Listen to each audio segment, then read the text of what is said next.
Welcome to Child Abuse Awareness with Darlene J. Clark. Be a part of the solution instead of part of the problem.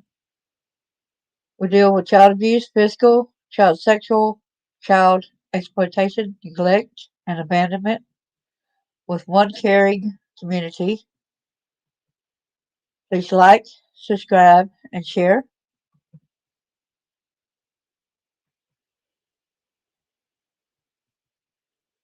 People tell us a lot of times we should mind our own business, but the Bible itself says right here, learn to do right, seek justice, defend the oppressed. Hello, y'all, too. Jackie, welcome and our bucket list. Thanks for being here. Want to be sure that Matthew 18, verse 6, but whoso shall offend one of these little ones, which believe in me, it were better for him that a millstone were hanged about his neck, and that he were drowned in the depths of the sea. Going further down here, the copyright disclaimer under Section 107 of the Copyright Act of 1976. Allowance is made for fair use for purposes such as criticism, comment, news reporting, scholarship, and research. Fair use is the use permitted by copyright statute that might otherwise be infringed. Nonprofit, educational, or personal use tips the balance in favor of fair use. So we're going to try to get as much information as we can. And today there's some new information about this dude, Sean Williams, AKA Robert Voe, trial date, new lawyer, and past news accounts. Good to see y'all so much. I'm glad y'all are here. Thank y'all so much. Like I said, it's one caring community here. That's for sure. So I'm doing trigger warning down at the bottom. I'm going to keep that on throughout this.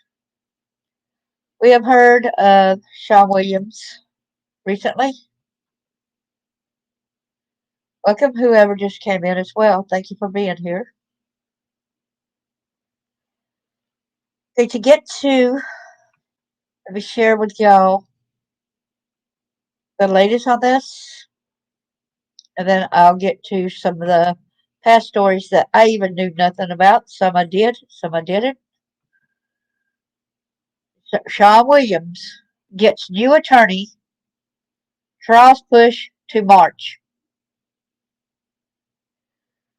In Greenville, Tennessee, alleged child rapist Sean Williams got a new lawyer and new trial dates Thursday during his first federal court appearance since escaping from a prison transport van October the 18th at United States Federal District Court in Greenville.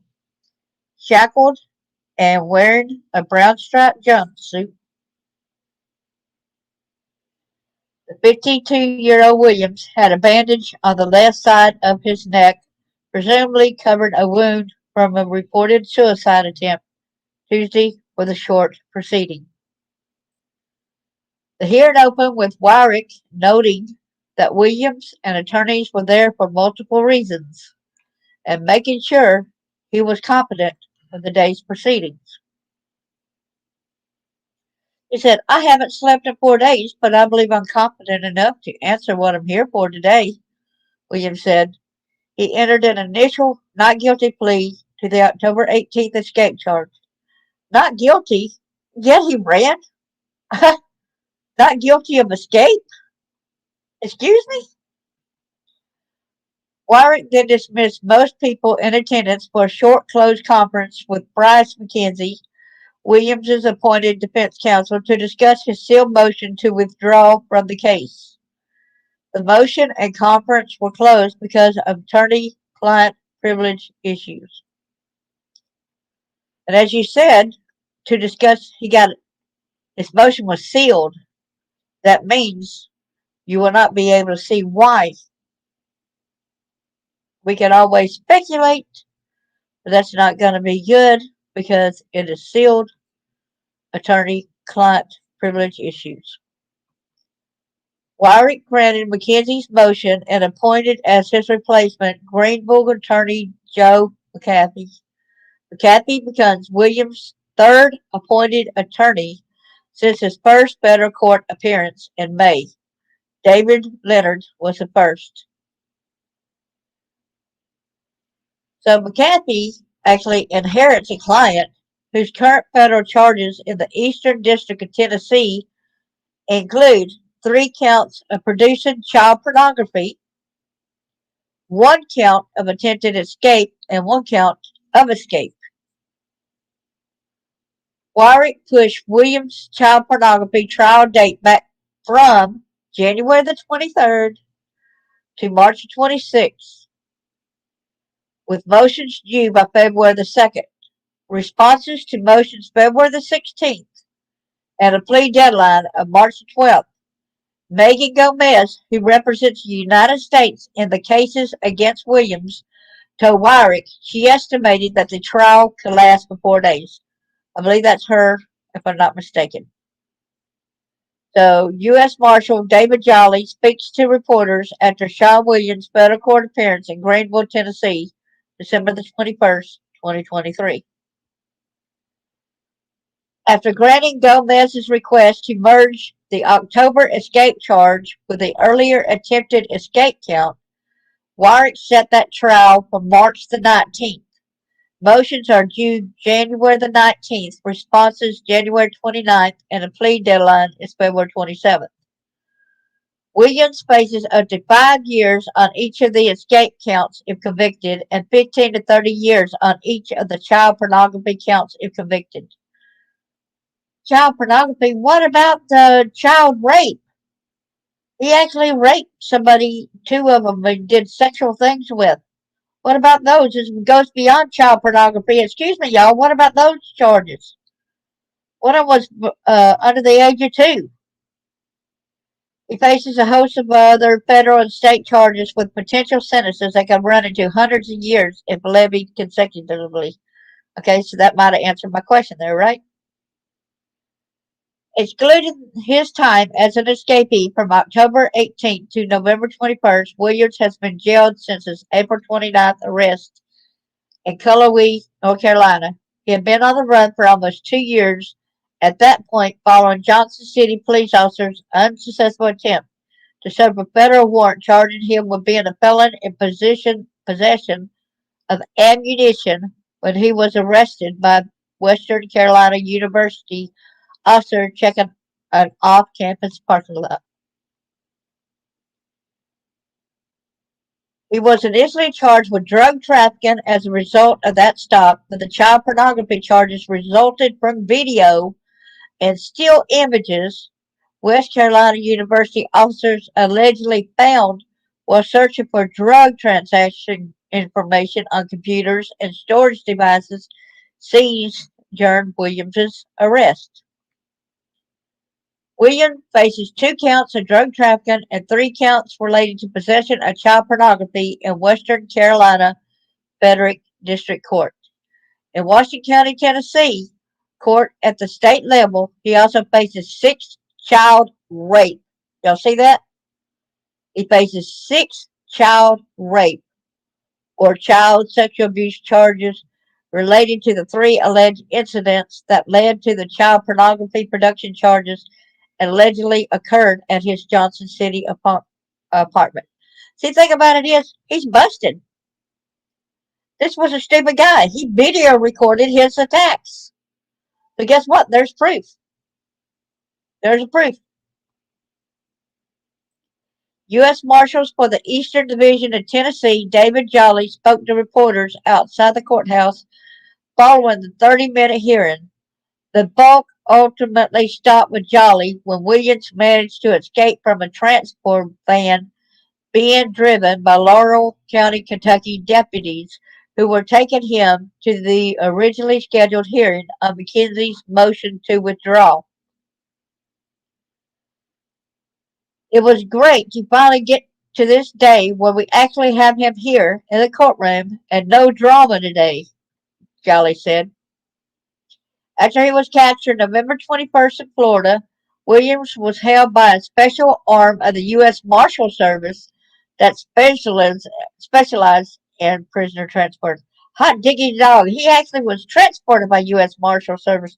Woohoo! Yes, yes, yes, yes. That group brought him to Blount County Tuesday, and within hours, and despite what said was a high degree of oversight, Williams managed to wound himself. The way I think about it, I would have liked that to happen and they not stop it because then we wouldn't have to worry about him doing that kind of stuff no more, right? They're very attentive and probably saved his life the other night because they were so quick to respond to that situation. But it happened extremely quick, Jolly said. He called Blount County one of the best facilities in the Eastern District uses to hold and transport pretrial detainees. However, he said his office decided after the October 18th escape to only use their own staff for any future transports of Williams. What? Thursday, he arrived in a convoy of three unmarked vehicles, two SUVs with a sedan in between. They made sure he wasn't going to knock anything out and escape, didn't they? We're still having an investigation ongoing right now to try to figure out what might have happened and how he would have got something in there or whether something left in there or did he have it secreted inside him and was willing to beat all the detection systems along the way. Jolly said Blount County had very good protocols in place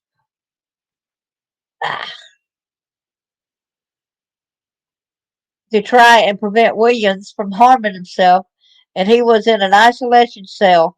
He said they're reviewing whether any additional precautions are needed going forward in Williams's case. Certainly everybody knows this is an inmate that requires a lot of attention, you might say. Jolly called it incredibly important that Williams go through the trial process. There's a lot of victims out there. He needs to face these victims. He needs to face their charges. I'm not involved in the prosecution, but my job is to make sure he was here today to face these charges, and that's exactly what we intended to do, and that's where we are. Jolly has generally defended the work the USMS does, and that done by its contract jails, but he acknowledged that Williams has now been responsible for two high-profile mishaps involving his custody. Because he's so high-profile, because there's so much attention on Sean Williams, we do what we do every day, but also needs to be demonstrated very well today the high level security because I absolutely do not want anything else to happen in this till he faces his charges. Kayla Evans, whose September 19, 2020 fall from Williams's fifth floor downtown Johnson City apartment was a catalyst for the eventual charges agreed. I'm sorry for all the victims, Evans said. It just hurts my heart. So we'll go over here to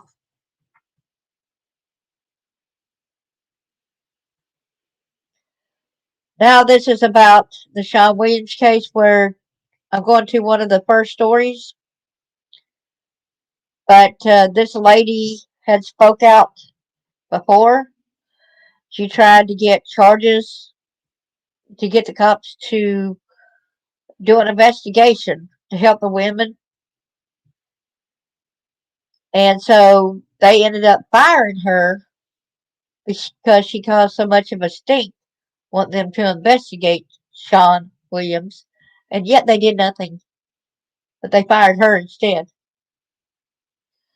So, Johnson City Commission to review status of lawsuit, and that was July the 6th, 2022.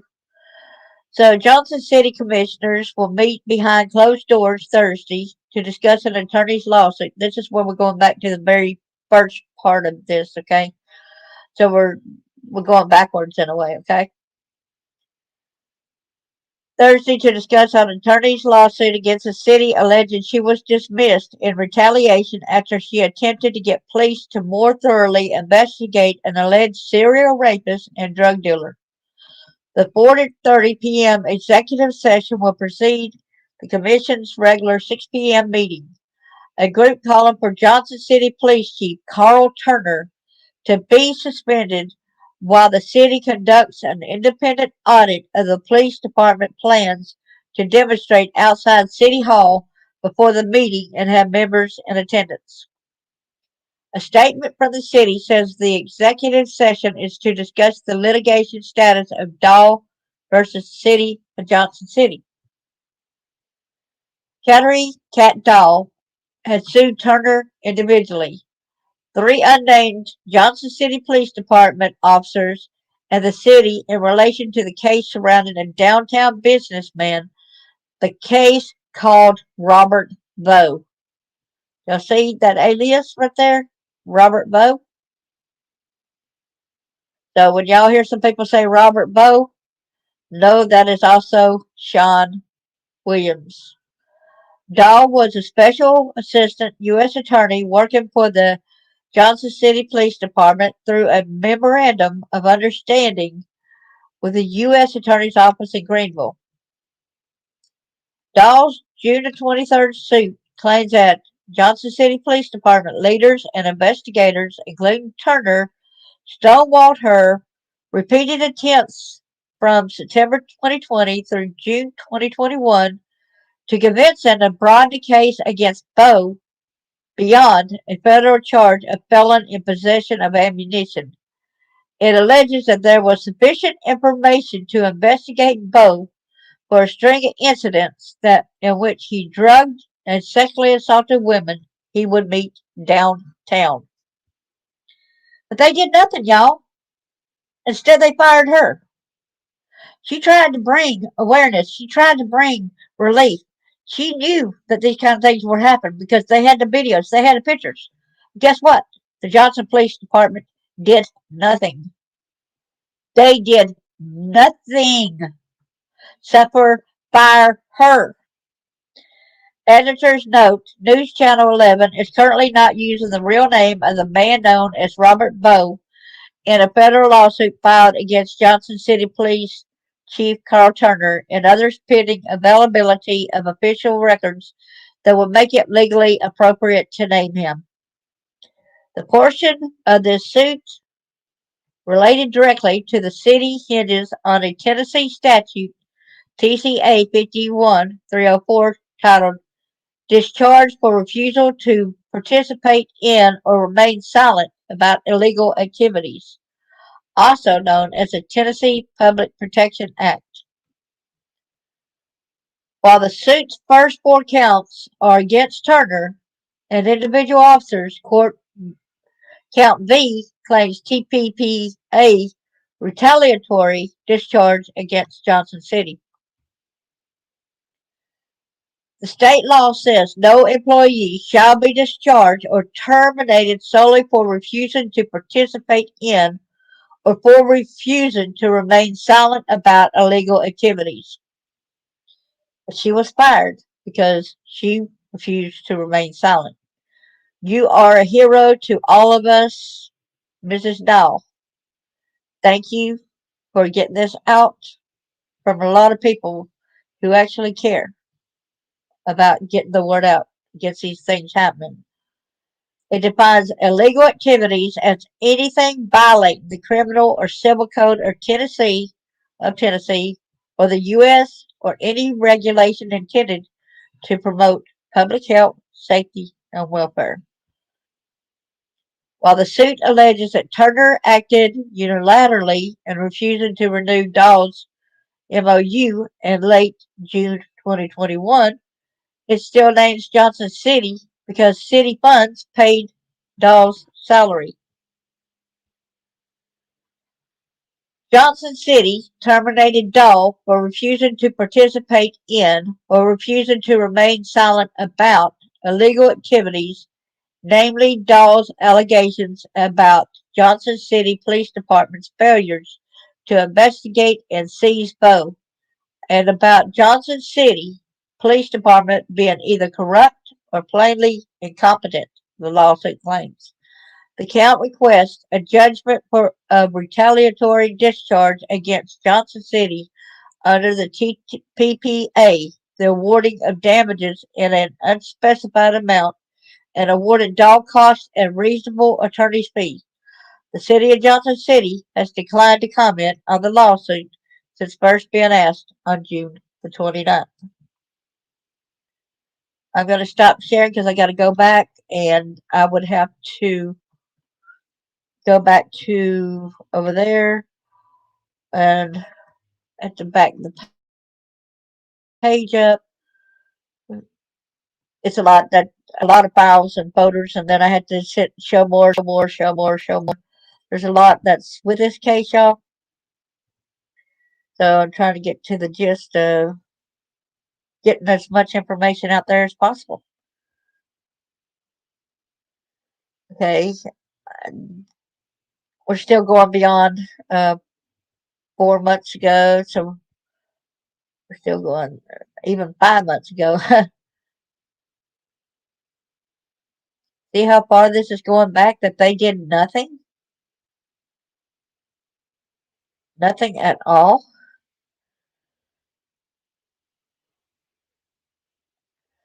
Okay. So now, let me go back to the other page where we were.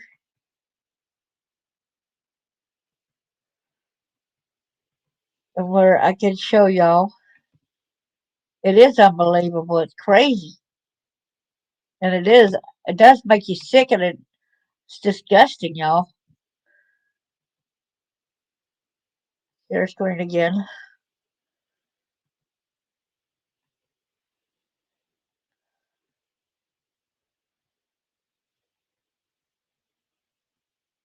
See, this is where protesters gather in Johnson City. This was July the 7th, 2022, calling for police chief's suspension. A group of protesters is calling for a full investigation into allegations of mishandled rape cases by the Johnson City Police Department and the suspension of Police Chief Carl Turner. Oh, yeah. It's surprising what you find when you're digging into people's posts. You got that right. Exactly. A lot of this stuff people might not have went by, and but I want to get to the gist. There might be some little other stuff we need to know. Like I didn't know that he was also known as Robert Voe.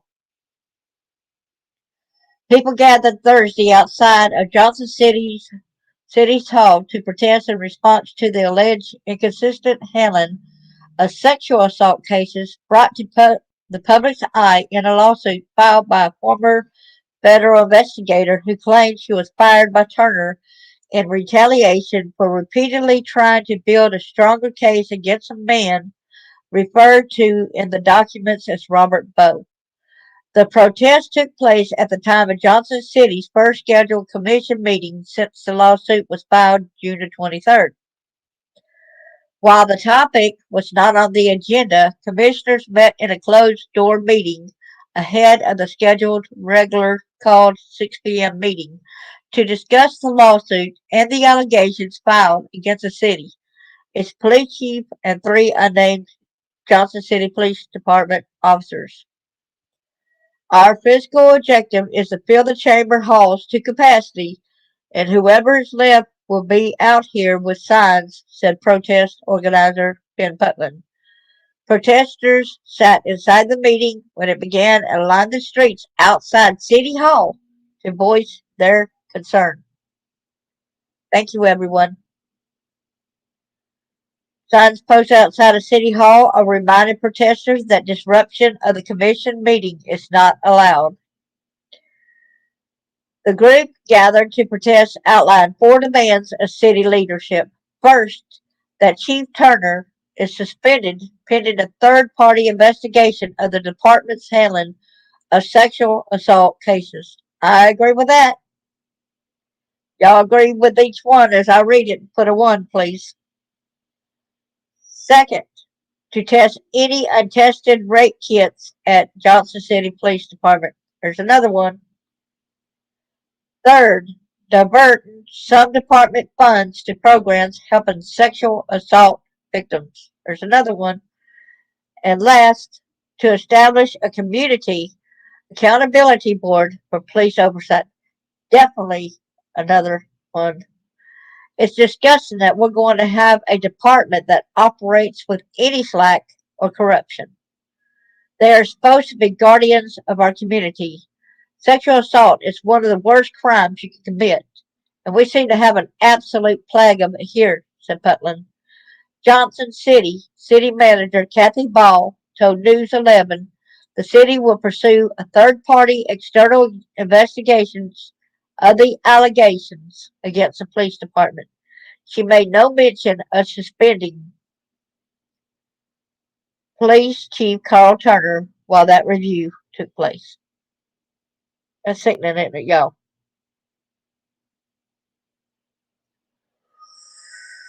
That is absolutely sickening. So that's why I said a while ago I quit sharing because I'm showing y'all how many of these news stories are right here, man. Y'all see right here? It just keeps loading and loading. Okay, show more.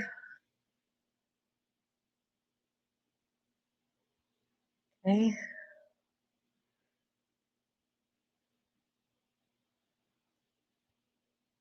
All right. So now we're on no comment from the city leaders of the Johnson City Police Department.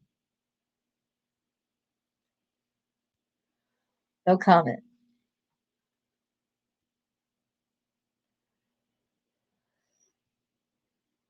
The city leaders had no comment Thursday evening regarding a lawsuit filed against the city and police department by a former federal investigator. People gathered inside and outside City Hall calling for the suspension of Johnson City Police Chief Carl Turner amid allegations of an inconsistent handling of sexual assault cases by the department. These girls, these ladies, they need justice. Yeah, they do, don't they? You're quite welcome. Those allegations were brought to light in a lawsuit filed on June 23rd by former Special Assistant U.S. Attorney Kat Dahl, hired by Johnson City Police Department. In the lawsuit, Dahl alleged she was fired after pushing Turner and the department to investigate a series of alleged serial rapes and sexual assaults tied to a single suspect only identified by the alias Robert Voe.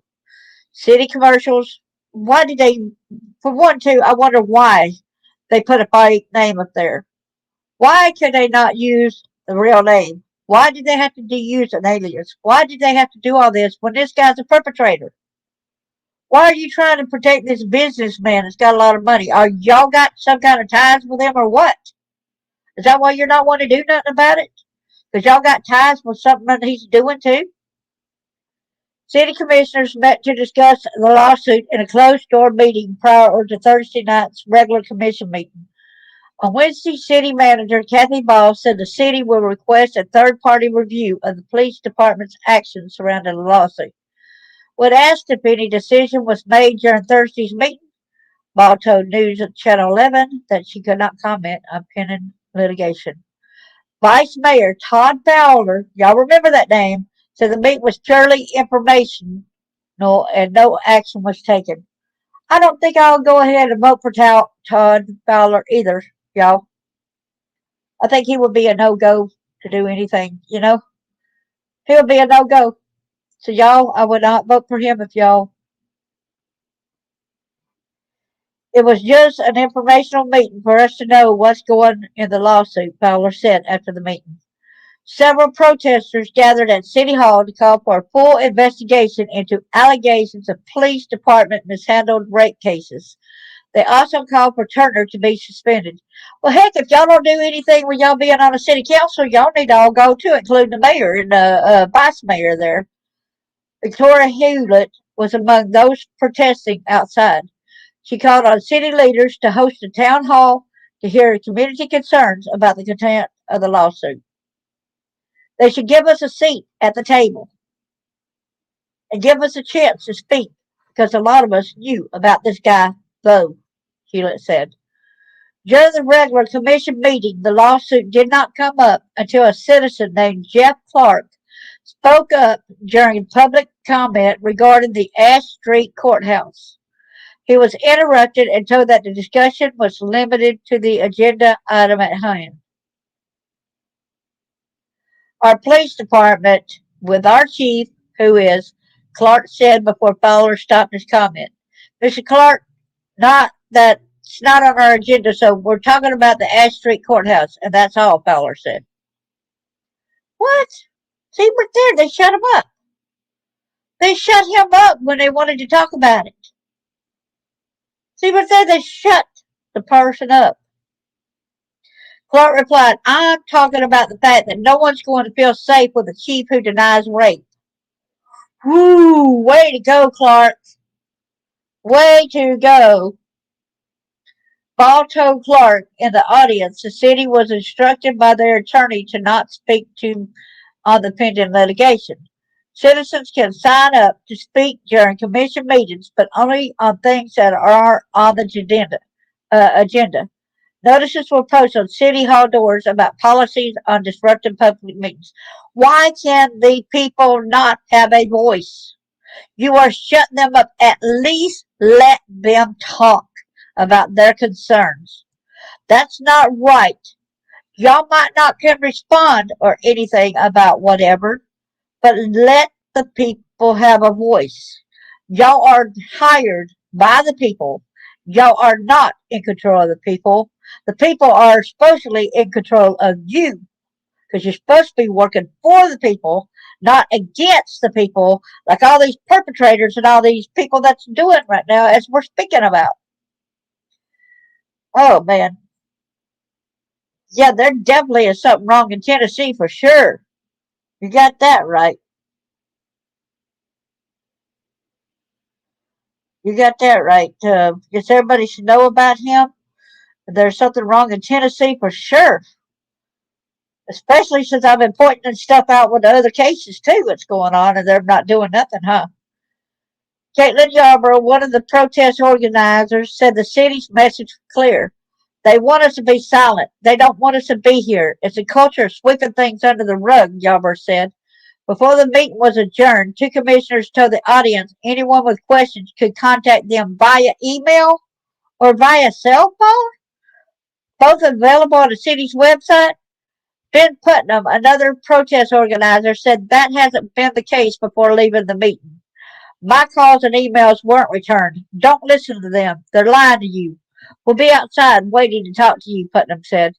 No city leaders came out to talk with protesters about the meeting. However, protesters said Thursday night's meeting was only the beginning of their push against the city and Johnson County Police Department.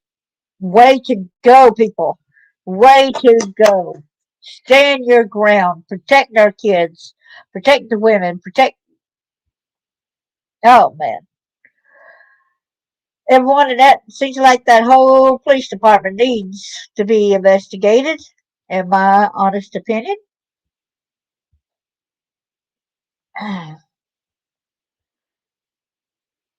Going like this. I'm sorry that every time it's doing like that, where I have to go and hit that every time. So I'm sorry about that.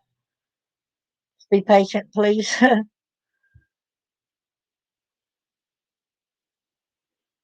That goes on and on like that. Can y'all believe all that? So the next thing is the fugitive alleged rapist Voe made scene.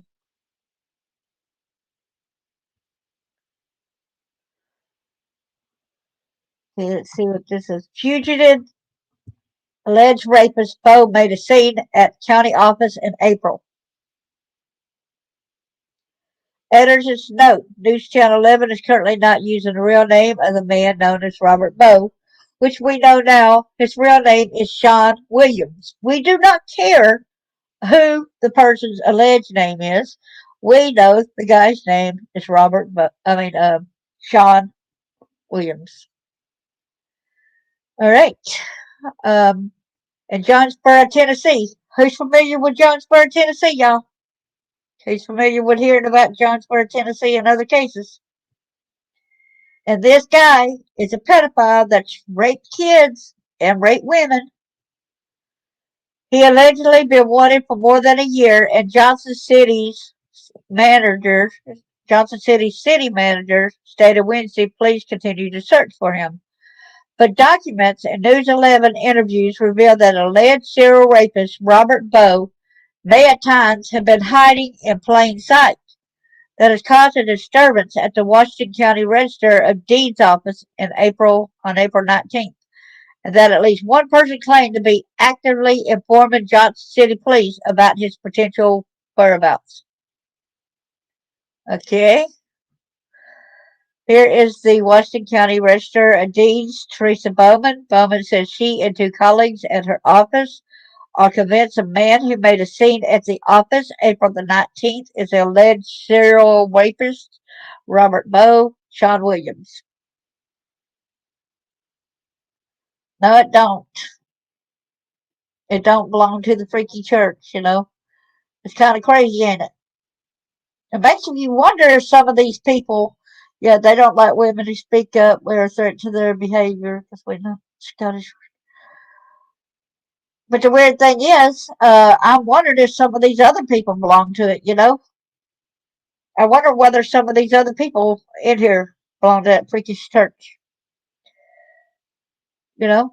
Those revelations will all stem from the strange April 19th incident in Jonesboro and its aftermath when a man angrily insisted that registered deeds employees refused to record a document he said would be brought in. Chelsea Subney and Amy Willis dealt with the irate property owner they now believe to be Voe in Jonesboro that day. Reading weeks later about a federal lawsuit against Johnson City Police convinced them the man they had a tense encounter with at Washington County Courthouse resulted in a call to police was the same Robert Voe at the center of the lawsuit. I was surprised that it was the same guy that came into the office and did that. Willis, the register's office chief deputy, told News 11 of Voe's visit to the office that resulted in Register of Deeds Teresa Bowman later calling the police.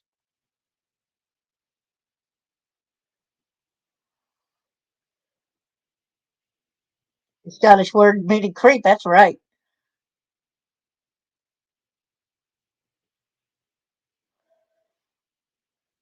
They are wrong in every which way. Yes, they are.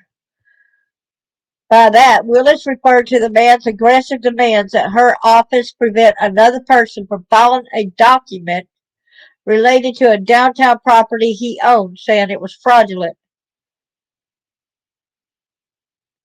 Wow. So evidently, what is he hiding where the person try to keep another person from filing a document on that, huh? Related to a downtown property he owned, saying it was fraudulent. Robert Voe is the pseudonym of the principal figure in a federal lawsuit filed June 23rd by former Special Assistant U.S. Attorney Kat Dahl. Dahl worked for the Johnson City Police Department from September 2019 through July 2021, when, the suit alleges, Chief Carl Turner unilaterally terminated a memorandum of understanding with the U.S. Attorney's Office in Greenville.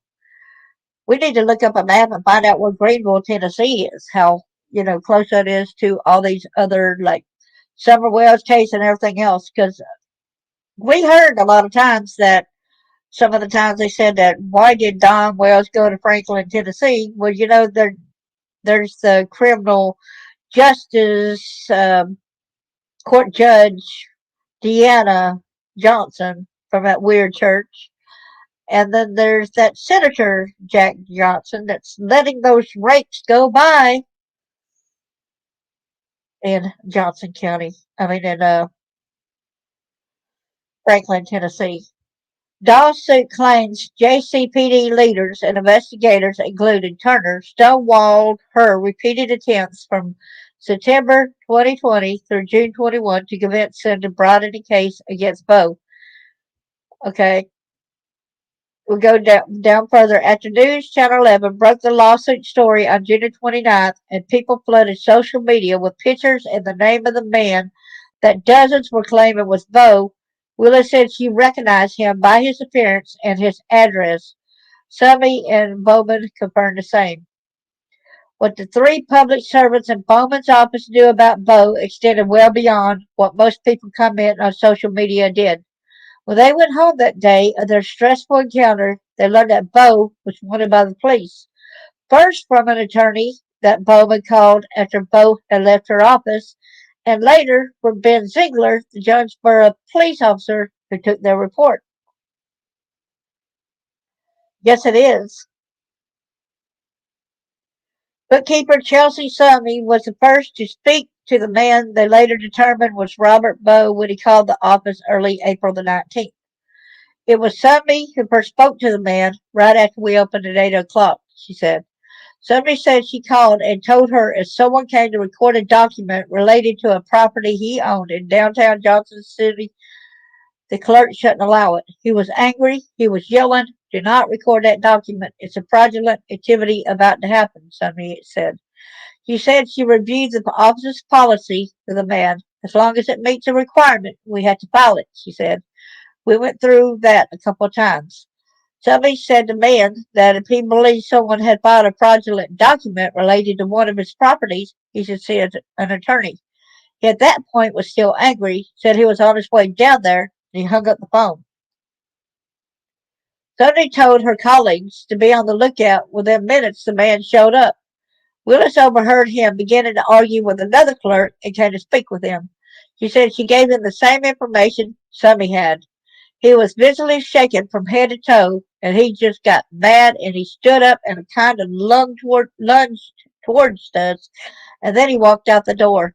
And as soon as he left, I said, we need to call the police. By that time, Bowman was in the office because a man had told Willis he was going to speak to a lawyer across the street. Bowman called two different lawyers who might deal with that kind of issue. The second lawyer said the man had called him, and he offered Bowman a bit of unsolicited information. He said, "I know exactly who he is," and I told him, "Thank you, but I cannot help you," she said.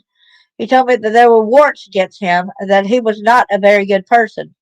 He was a bad guy. He told me that it was rape, date rape warrants, and some federal warrants. Wow. Why didn't he do that? He was wanted for rape. That he had warrants against him. Why did you not? Why did you let him go? Why did you let him go? Why didn't you call the police? Wow. He didn't even call the police. See? When Dawes' lawsuit alleges the JCPD failed to properly investigate the rape allegations, it does mention Dawes obtained a federal warrant on April the 13th, 2021, charging Voe with being a felon in possession of ammunition. The suit also claims police dragged their feet before finally going to serve the warrant and arrest Voe on May the 5th, 2021, and botched the operation by telling him while he was behind his locked door that they had a warrant for his arrest, after which he fled the building.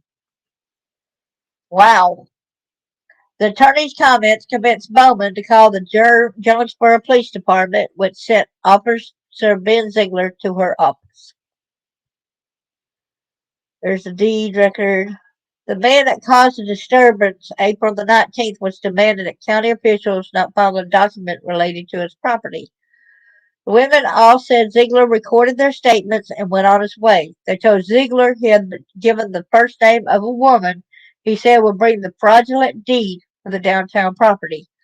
The man was no garden variety angry property owner, though. Before long, Ziegler returned. His report on the case reveals why.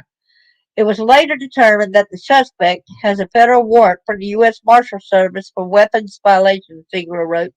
He showed the woman a photo, and they confirmed it was a man who caused the disturbance. He said the man has warrants out for his arrest, and that if he comes back, anybody affiliated with him to call 911, and they'll be there immediately. As they discussed the situation, a woman approached the dean's office, overheard them, and joined a conversation, Voe said. As he was talking to us in the hall, the lady came in with a deed that Voe had been talking about. She interrupted because she had heard, like she said, she told him her story. According to Ziegler's report, the woman had the same name as the one the suspect had mentioned, and she was there to record a deed for the downtown Johnson City property Voe had referenced. Ziegler wrote that the woman said she was an estranged business partner of the man who had caused the disturbance and that he had signed the downtown property over to her on March 1st. The woman stated that she had spoken with Johnson City Police Department in the past concerning his whereabouts. Bowman said learning that the lawsuit and further details about Voe was alarming. That day, my feeling was that I needed to protect my employees, she said. We needed security here, and that basically was what my concern was. She said the man actually called the office a few times after April the 19th, but never appeared in person, instead sending people in to conduct business on his behalf. When she learned of the broader lawsuit, her thoughts turned to just how dangerous Voe is considered to be. I was just grateful that the news was out there and maybe he'll get caught, Bowman said. According to the city manager, Kathy Ball's statement, police, along with the U.S. Marshal Service, continues to search for the person believed to be Mr. Voe and asks that if anyone with information and a whereabouts. So I'm going back at that because we already know that now he's been caught. So I'm not going there at the moment. So what do y'all feel on that right now?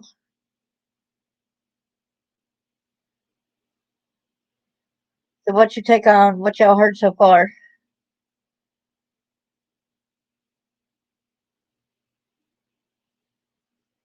So while I'm asking along,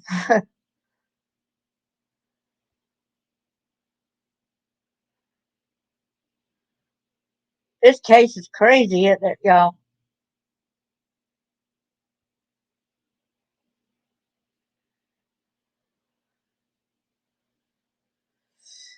So now it's like whistleblowers aid, evidence for DOJ complaints growing. It's secondary total corruption at its finest, for sure.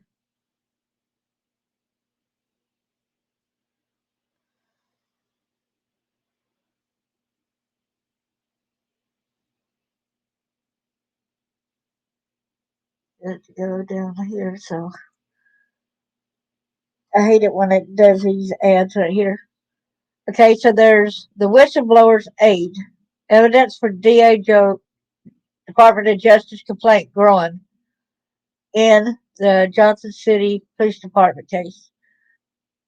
A local's attorney whistleblower complaints about the Johnson City Police Department to the U.S. Department of Justice has gained additional merit as many people have provided evidence to a nonprofit helping that attorney, the group's founder told News Channel 11. John Ty,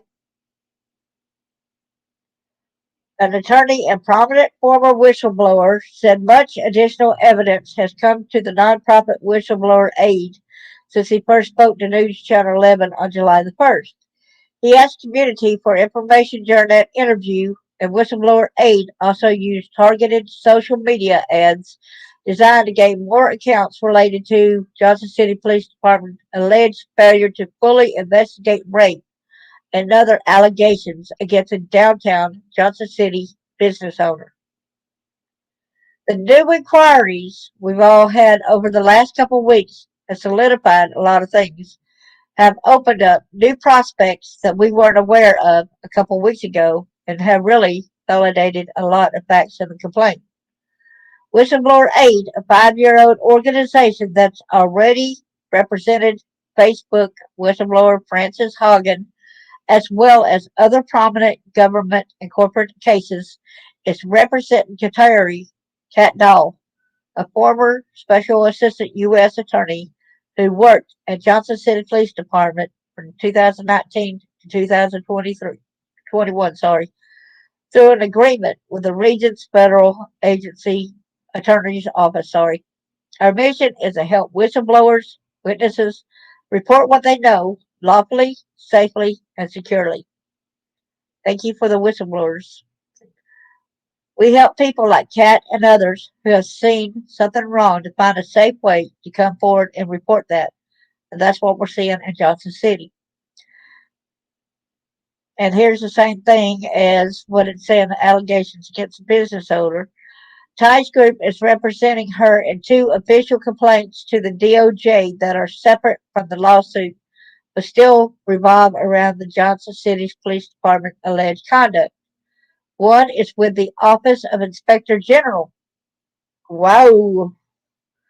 We took it to Office of Inspector General because we think he should investigate to see whether Department of Justice funds were misspent. Policies were violated in the handling of her employment and this matter more generally. The other complaint was lodged with the Public Integrity Section, which investigates state and local governments that may have broken the law. The group is also in touch with the Civil Rights Division. Whoa, whoa, whoa. Whoa, whoa, whoa. Whoa. That's pretty good. That they're actually with the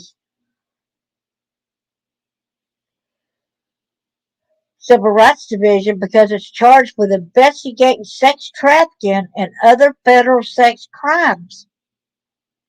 At the heart of Dahl's lawsuit is a claim that she discovered evidence Voe was a serious rapist who drugged and assaulted his victims, and that the Johnson City Police Department refused to adequately investigate those allegations, including first-hand accounts by more than a half dozen people. But it goes more than that because remember, there's over 50 something. There's over 50 women. Not a single allegation has been called into question. Ty said whistleblower aid carefully scrutinizes initial requests from whistleblowers before deciding whether to pour the nonprofit's limited resources into a case.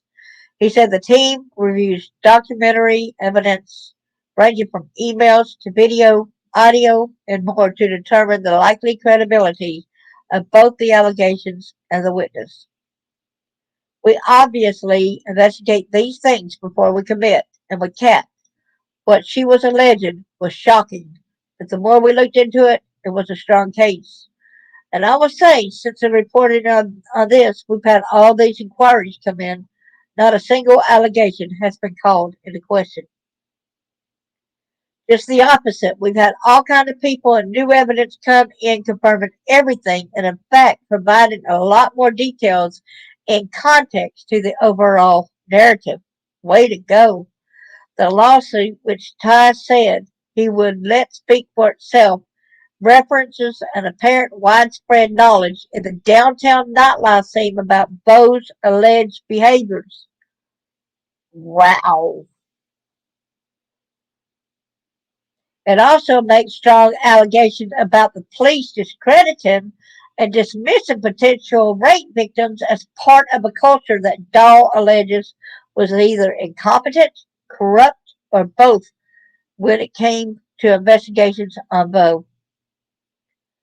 That's one reason whistleblower aid casts a net for additional accounts about Voe case and any other potential questionable conduct by Johnson City Police Department surrounding sexual assault cases. It received plenty, Ty said, and the secure, encrypted channel for people to submit information remains open. There he is right there. That's John Ty, the whistleblower. Thank you, sir, for helping. Thank you so much. I can't say I'm happy about that because obviously the facts we're talking about are so terrible here, but we now have a lot of independent data points, he said. People who didn't even know each other's names, people who didn't know there were other things going on, all coming with very similar stories. As to the information received and conversations whistleblower aid has had with some of those reporting might point to a culture at Johnson City Police Department, Ty again said the lawsuit's allegations could speak for themselves, but added the allegations have been reinforced that these trends are real.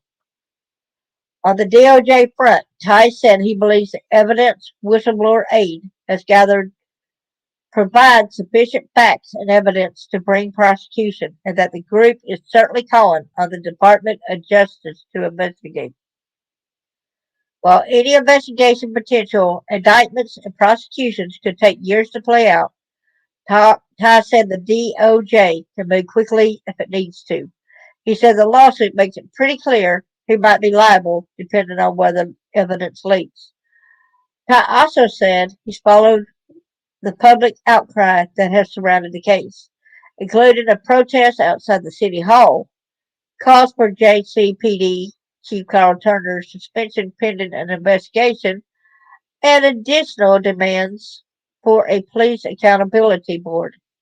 The City of Johnson City has said it's ordered an independent review of JCPD to learn whether any actions taken were in consistent and acceptable practice in law enforcement. Ty said he's a fan of citizens getting to know what their government is doing. Amen. We got a right knowing what's going on. I think it's interesting and telling that the local reaction was, oh, this is impossible. This couldn't be happening. There's been a lot of support emerging, and I think that goes to the seriousness and the credibility of the allegations here. That's what I'm saying. A lot of people told me that there's no way the police would have got involved and all that kind of stuff. This shows how the police force and all this in different areas covered things like that up. They blame the victims a lot of times. The Dole case is whistleblower aid's first direct involvement with a local law enforcement whistleblower situation, Ty said, though some of other cases have touched on it. He said his work on the case had brought two things squarely front and center. One is what he called a continued extensive reporting on misconduct by local law enforcement. Sometimes they've been racialized. Sometimes it's related to other types of corruptions or problems or just incompetence. There's clearly a need for this country to reckon with holding our law enforcement accountable on all kinds of fronts, and this case is one example of that broader trend. Yeah, because you're supposed to serve and protect. You're not still supposed to serve and protect the perpetrators, the rapists, the child predators, the traffickers, the exploiters of children, exploiters of women, doing all this kind of stuff. The other thread the dog case involves is the treatment of women in American society.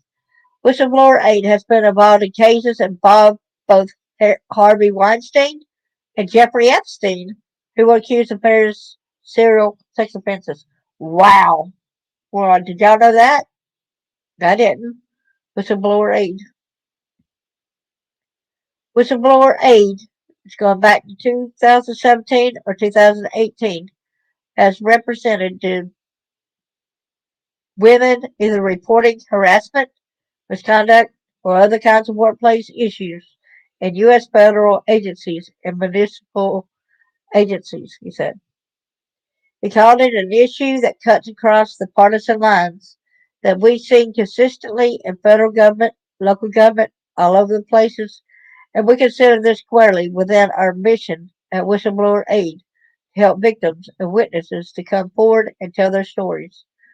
I acknowledge the stories surrounding Dahl's case have been difficult to hear on a personal level.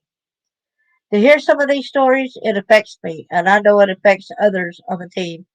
Trying to strike a balance where we're helping this person protect their legal rights while also really listening not just to the words, but to their feelings and what they've experienced in their lives. It's a difficult task. It's an important task, so I hope we're up to it. Like I said again, thank you so much for doing what you're doing and helping these women, helping the kids, helping her to get justice, and I pray she gets justice. I do not think that officers need to retire and get benefits.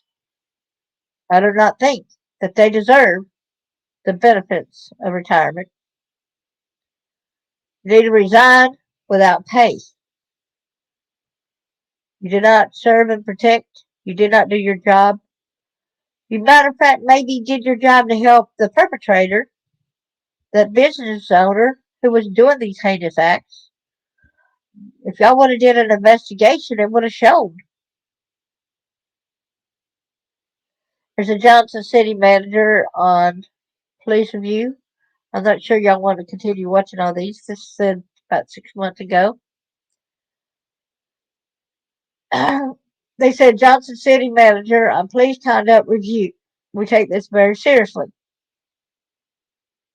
Okay, the city of Johnson City hopes to get an expert third party as quickly as possible to review the Johnson City Police Department's handling of rape and sexual assault cases. We have reached out and said we are trying to get someone under contract within the next week. So why hadn't y'all dealt with it? Why hadn't y'all not done more than what you did? Why are you going to let him retire? Why is he still in office? The effort initiated by city leaders a couple of weeks ago stems in large part from a recent federal lawsuit. The issue of sexual assault is central to Catherine Dawes' lawsuit last month. So we could go on. We read that evidently a lot of times. We've heard these concerns about the way we handle assault and rape victims cases, Paul said. They're reaching out to people who are accredited and nationally known for doing this kind of work and investigation to ask that they come in and say, you need to improve certain processes or certain areas to provide better services to our community. And we're open to that. We would hope that you would be. Well, y'all been open to it before. You're silencing everybody that tries to call in. So if you're open to it, why ain't you been open to it? You're just as much liable and responsible for closing your ears to it and not wanting to do nothing, turning a blind eye. You're just as gullible. You're part of the problem, not part of the solution. Get with it, people. Get with the program and protect it. Don't just speak to speak. Do it. Walk the walk. Don't just talk the talk. Get it done. Should have been done like yesterday, a long time ago. Additionally, the city has asked its official JCPD accredited agency, the Commission on Accreditation for Law Enforcement Agencies, to include a focus on this issue during its regularly scheduled assessment. But she said the city can offer little comment on the lawsuit in order for due process to be followed. All set of concerns it has produced in the community are one reason the city is seeking an expert review. It can be completed thoroughly but fairly quickly. In the event that we have some findings very early on that we can implement, we'll do those. Also, we won't wait for a final report. We don't want victims that are not getting what they need from the police department or don't have the help that they need. That's just critical. I do not want this community to think that we are not serving the victims of our community who are victims of rape and assault. Excuse me? You don't want them to think that? Excuse me, but y'all did? That's exactly what y'all did? Excuse me, you don't want them to think that? Then why did y'all allow it? Why? That thought would not be out there if you did not go like this and try to sweep it under the rug before. The outside review will answer a part of one demand out of four total that a group of citizens made to city July 7th during the first city commission meeting after News 11 first broke the lawsuit, story June 29th. That demand, the group's top one, called the Johnson City Police Department Chief Carl Turner's suspension pending a three-party investigation of the department's handling of the sexual assault case. One of the still unnamed but organized group's de facto leaders said the quick action Voe is promising was a small victory in several ways, including that the city is searching outside the region for an external reviewer. Our chief concern was that they might just bring in some local, for lack of a better term, good old boy type group that knows everybody in the department and are just going to be like, these are good dudes. I know them. And that's not what we need. Ben Putnam said. So I'm glad to see that it looks like they're looking for outside help. The reviews will focus on JCPD's handling of rape cases and potentially on whether it was incompetent or even corrupt in its approach to one specific suspect who is now a fugitive wanted for a federal weapons charge. He's a defender in the suit. Turner is renew its annual agreement with the Eastern District Attorney of Tennessee's U.S. Attorney's Office. Dow claims that decision came in retaliation for her insistence that it goes and does an investigation for the federal drug crimes and the alleged rapes. Ball said the city's own internal reviews hadn't shown evidence in police records of multiple women reporting. What? But she's done it. Now she's saying that the own internal review haven't shown evidence in police reports of multiple women reporting sexual assault allegations. What? That's because you wouldn't listen to them. You turned them away. Now you're trying to say that there's not multiple women reporting sexual assault allegations? What? Get real. Get real. Now they're still like that, kind of like denying it by saying that. What improvement is there? Y'all said that's like an improvement. How's that improvement? But she said there's not multiple women reporting sexual assault, which they got the evidence on proving it, right? And yet she wants to still say there hasn't been shown evidence. Internal review. Oh, okay. Boston City's own internal reviews haven't shown evidence in police records because they didn't write in police records. That's why. That's why. A bunch of women reported sexual assault. They told them no. Yeah. From my perspective, which means they still didn't write it down. You know what I'm saying? They still hadn't written that down in the reviews. They still didn't do the police reports. This ain't good, people. From my perspective, if there are 20 victims out there, we really want you to come forward, Ball said. We want people to come forward. If they don't feel comfortable coming to Johnson City Police Department, we would ask if they go to Washington County Sheriff's Office or the DA because we want justice for those individuals. How about it? Get it done. Get it done. Don't just talk the talk, walk the walk. Come on now. Putnam said much of the citizen group's internal discussion was revolved around the level of patience we're going to choose to have as a group. He said numerous members have experience in advocacy efforts and nonprofit work and that they realize things don't tend to happen as quickly as they like or sometimes at all.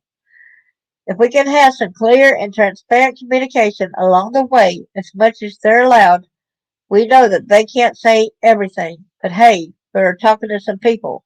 Here's an example of that. We have signed a contract with a group to do an audit. Here's the name of that group, so we know that something is happening. Ben Putnam is among the leaders of a citizens group pressing the city of Johnson City to act on allegations of police insufficiently investigating rape claims. Thank you so much there, Mr. Putnam. Thank you. Yes, they are. You tell I get angry about this. Ball reiterated a theme she expressed in several instances since becoming city manager, December 20th, that 20th, 2021, that government should be transparent and accountable. Exactly. Exactly. You need to be transparent. What I would tell people who are concerned in this community is that we take this very seriously, she said. I have seen in communities where there is not a response to these things that concern a community, and I would hope that they would feel like we're in a situation where we have a commission, and as a city manager, where I'm responsive to the concerns of the citizens, and that there would be an opportunity to know that we are leaning in on this, and that we're hearing people, so there isn't a need to be as extreme as maybe other situations call for. The citizen group went into their advocacy on this issue with low expectations for a response. The nature of government and bureaucracy is to think first, act later, or think first and never act. One of the two. And that's okay in some instances, but not when it comes to something like violent crime.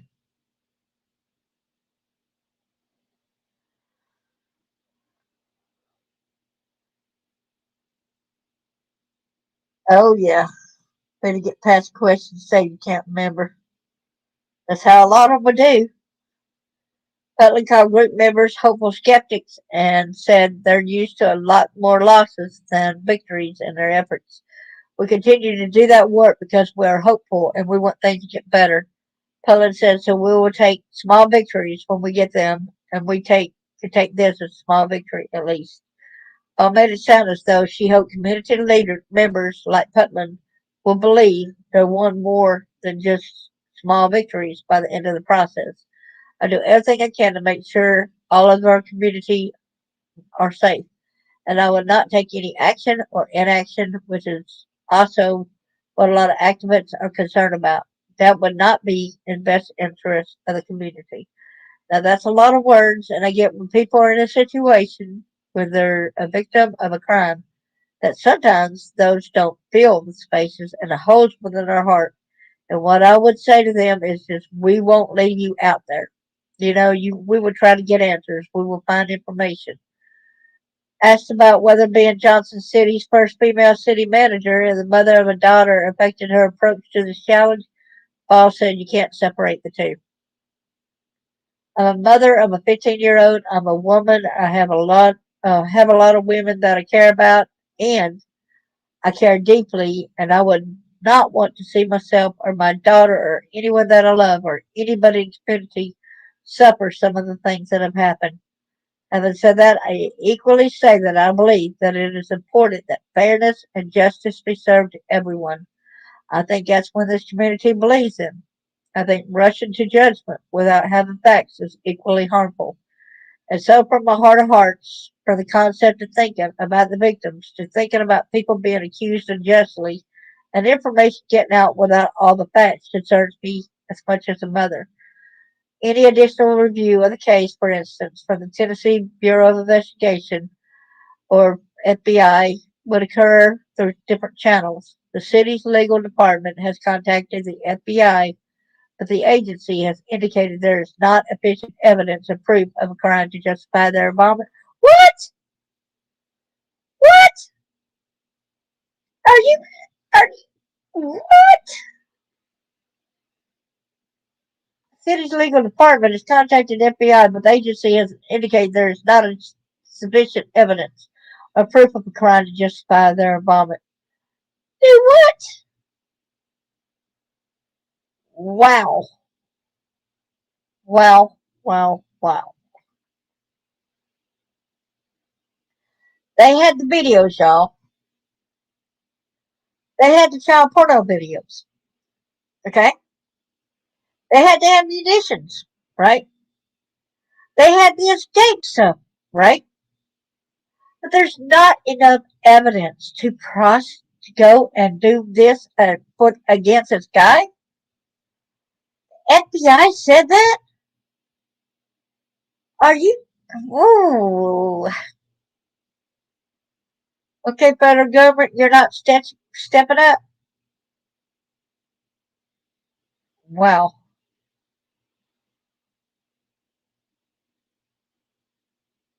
Okay, let's see.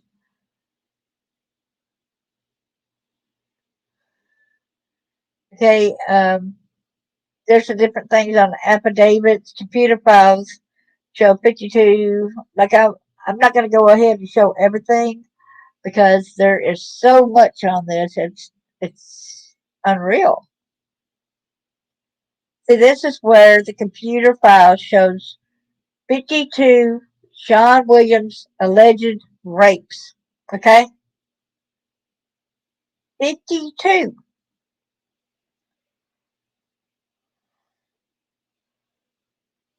I agree with that too because there is a lot of people that was involved. That was crazy yesterday, wasn't it? So computer files show 52 Shaw Williams alleged rapes. Western Carolina University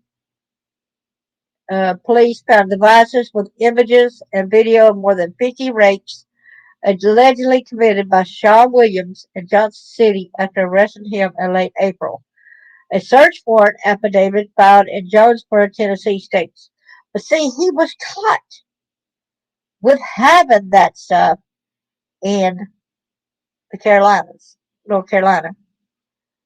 So, since he was caught with having the drugs, it was cocaine, methamphetamine, and the stuff. The warrant sought access to additional phones and computers that the Johnson City Police Department had held since seizing them in September 2020 during an investigation into a woman's near fatal fall from Williams' fifth floor downtown Johnson City apartment. Okay, had she not fallen, y'all, there would not be an investigation. So thank God for small things that happened, which is a big thing because she fell out of the. She almost did not survive, which she did survive, thank God. Bucket Wood Freak Church about. Oh, that's that. The Freak Church is the one, that episode from yesterday. I forget the name. Grace something.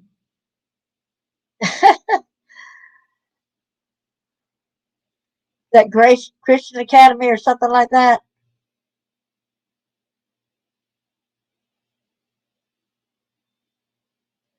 Two other warrants filed in June and July sought Williams' DNA and other physical evidence citing probable cause that he committed two specific rapes, both allegedly recorded in video or images in November 2019 and November 2020.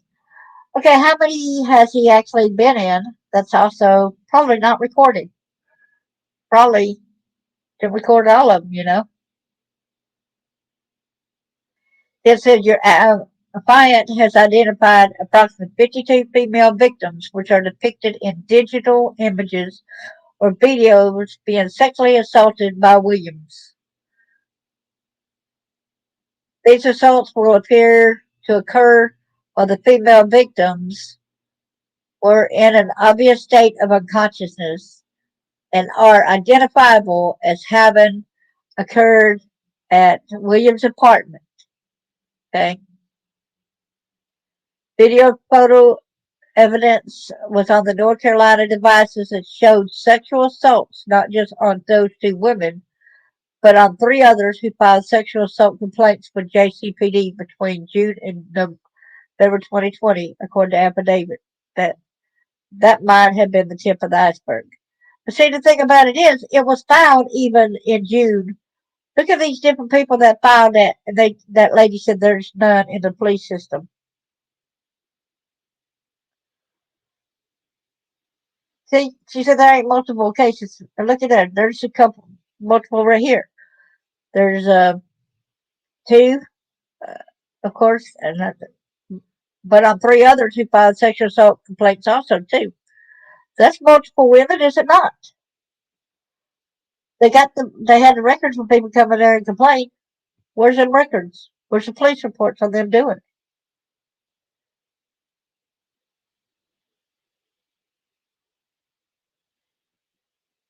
They used to do a live, and then too many people. So they probably do a live. Yeah.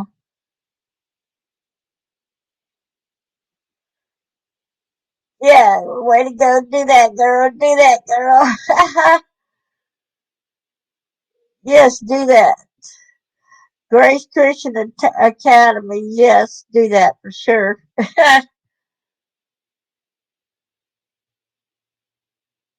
Close around Gallatin.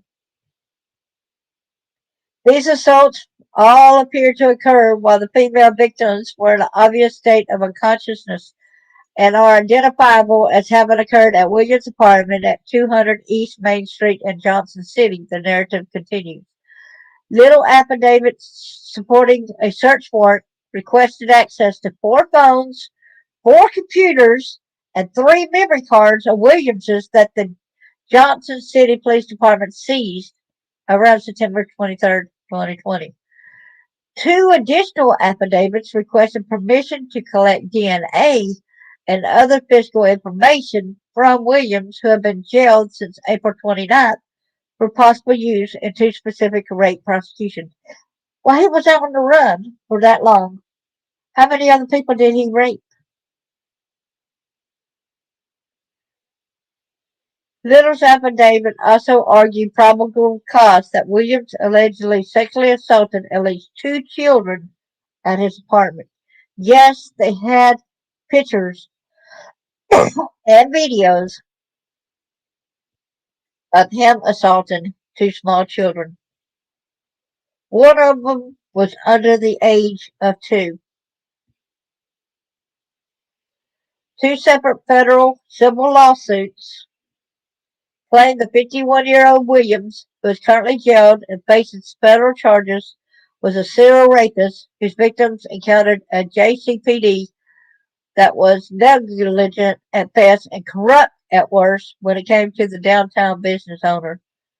Little's initial affidavit also asserts that William has participated in the various sexual-based offenses for an ongoing and sustained time period. Because of this, it caused a likelihood of additional images being stored on other digital devices belonging to Williams, highly likely, if not probable. To date, Williams has not been charged with any sexual assaults. Yes, he has now. Yes, he has now. Like I said, this is months back, but he has now, y'all. The affidavit suggests there is probable cause the devices in Johnson City show evidence of aggravated rape of a child, sexual exploitation of a minor, and unlawful photography in violation of privacy. Those computers, phones, and memory cards, Little wrote, let's see, have been in the Johnson City Police Department's possession since September 2020. That's when Johnson City Police Department executed its own search warrant as it investigated Michaela Evans' near fatal fall from Williams' fifth floor apartment window on Spring Street, downtown. The North Carolina files are alleged to include at least two series of digital images showing Williams sexually abusing an infant boy. See that? He sexually abusing an infant boy less than a year old. So it's even worse than that, y'all. He's less than a year old boy he sexually assaulted, and a girl less than 8 years old. Wow. Wow. That incident and JCPD's handling of it precipitated an ongoing string of events that included the April 2021 federal indictment of Williams for being a felon in possession of ammunition. The ammunition was discovered at Williams' safe during the Evans investigation. Where was the mama of the child? Where was the mother of the children? I hope to God that she did not know what went on. I hope to God she did not sell her kids to this monster and do these things. Well, allegations of Williams' sexual predation first surfaced publicly in former U.S. Attorney Kat Dawes' June 22 federal lawsuit. It appears to have taken a part-time campus police officer's chance encounter with Williams on the banks of the Tuskegee River in Cullowhee, North Carolina, to blow this case wide open. Wow. None of the multiple reports by women to JCPD have yielded a charge. Dahl, who pressed JCPD to more assertively investigate those allegations, eventually settled for the ammunition possession warrant. Officers attempted to serve the federal warrant on Williams at his home on May 5, 2021, but were unsuccessful. He ended up a fugitive for nearly 2 years before WCU officer Charles Gooden arrested him during a routine patrol of a riverside parking area and boat ramp Western owns near its campus. Wow. When News 11 reported on their discovery of 12 ounces of cocaine and 14 ounces of methamphetamine. Police also seized about 100,000 cash and multiple electronic devices and digital storage devices. Those included two thumb drives taped together and fashioned so that the USB ends were opposing and both drives could be used. As they investigated suspected drug trafficking due to the large amount of drugs and cash Williams had on him, investigators obtained a search warrant for the devices. So it said once North Carolina police found evidence of apparent Johnson City sexual assaults and child pornography, they alerted Tennessee authorities. Little and FBI Special Agent Paul Durant traveled to North Carolina, where WCU Police Chief Stephen Lilliard reviewed some of the discovered images and files with Little and Durant. One of the thumb drives alleged contained more than 5,000 downloaded images of child pornography. Wow. Because of its relevance to what Little called ongoing JCPD investigations, the material on the thumb drives were downloaded by Lilliard for review by Little and JCPD investigator Thomas Sparks. Sparks led the investigation after Evans fell, which ultimately concluded no foul play. Well, that's because there's no evidence. There's no evidence. Why, when he has a video camera at other times, did he not have the video camera, which was facing the window? His video cameras were facing the window, y'all. Why all of a sudden did his video recorders not record during her fall? I really think there's foul play involved, but there's no proof of it. Unfortunately, the alleged video and photographic evidence could have material consequences beyond just the potential prosecution of Sean Williams. He faces an early November federal trial on the felon. Okay, so we get past that because we already know he's caught. So, at the state level, aggravated rape is punishable by 15 to 60 years in prison. Aggravated rape of a child is punishable by life in prison without the possibility of parole. Sexual exploitation of a minor can carry a 2 to 12-year prison sentence, and a person can be charged for each individual image. Well, you need to be charged for each individual image. The affidavits and any follow-up from the search warrant, including potential charges, also may provide fodder for the several civil actions being pursued against Johnson City and its police department. One of those in Doll's suit, which claims she unsuccessfully urged then Chief Carl Turner and then to investigate Williams for rape and sexual assault, and that she became concerned that Johnson City was intentionally refusing or recklessly failing to investigate or seize Williams. She claims that they ended her contract with the department in retaliation for her insistence that Williams be more thoroughly investigated. So that goes on and on to say that. Okay, then there's a third is a federal civil suit filed on behalf of 9 alleged sexual assault victims of Williams. There's 9 of them, see? It was filed June 21st, 2023, and launches with a short claim. For years, Sean Williams drugged and raped women in Johnson City, Tennessee, and for years, officers of the Johnson City Police Department let him get away with it. No, Mr. Officers, you ones that want to retire, get a paycheck the rest of your life, and live off retirement. I think the people need to stand up and say you do not deserve to have the retirement. You need to just be fired, go on your way. News Channel 11 reached out to First Judicial District Attorney General Steve Finney's office Tuesday to ask whether the DA is pursuing efforts to indict Williams and what the timeline for that might be. Finney responded that due to the investigation being very active and diligently investigated by his office chose not to comment right now.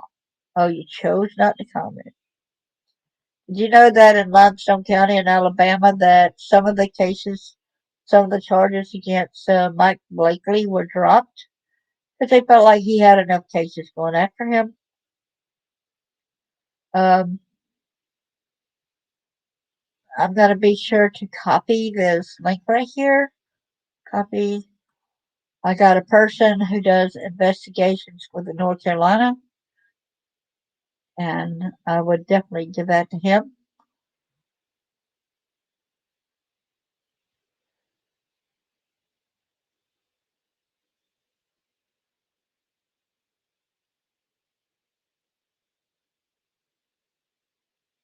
Uh,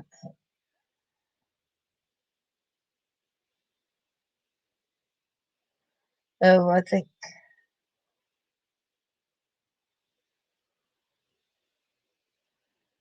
and here's how he might have escaped.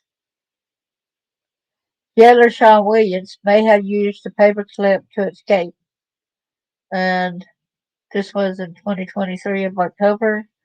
The jailer of the correctional facility where Sean Williams had been held before escaping a prison transport van has released new details of how he may have been able to get out of the vehicle, and investigators have also provided photos and tattoos on his left arm. Jamie Mosley, the jailer of the Laurel County Correctional Center, provided News Channel 11 with a statement Thursday giving you insight into how Williams, who was on his way to a federal court here Wednesday, managed to escape. The headrest was used as an instrument at some point. Further investigation has revealed that he potentially may have used a paperclip that was discovered in the van where the inmate was seated to free himself from the restraints. There's that perpetrator right there.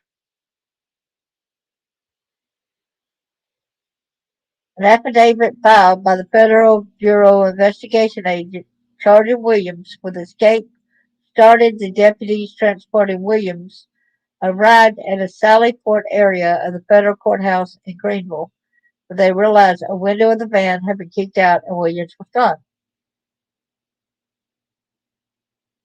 Exactly. I thought we current. Exactly. Exactly. Is that crazy?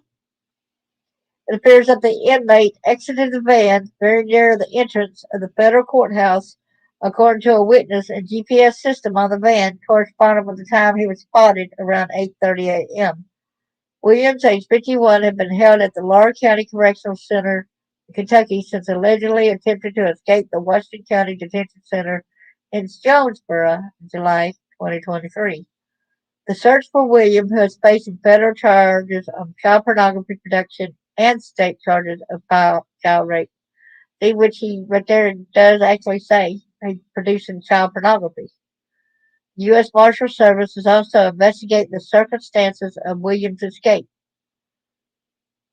And it's also said that U.S. Marshal David Jolly told News Channel 11 Wednesday that anyone found to have helped facilitate the escape or who has negligent in their duties will be prosecuted.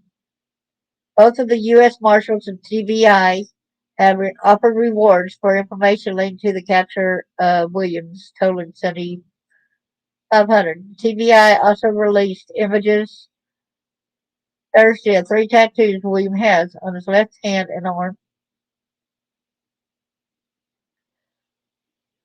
He was 5'11", 170 pounds.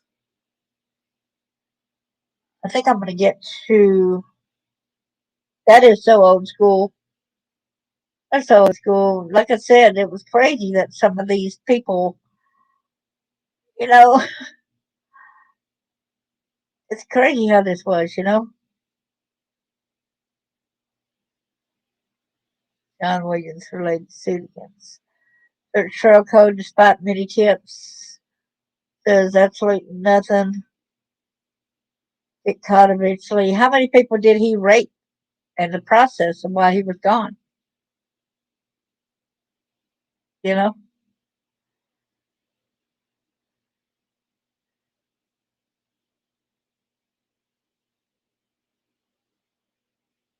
Okay, well, this woman, she's relieved.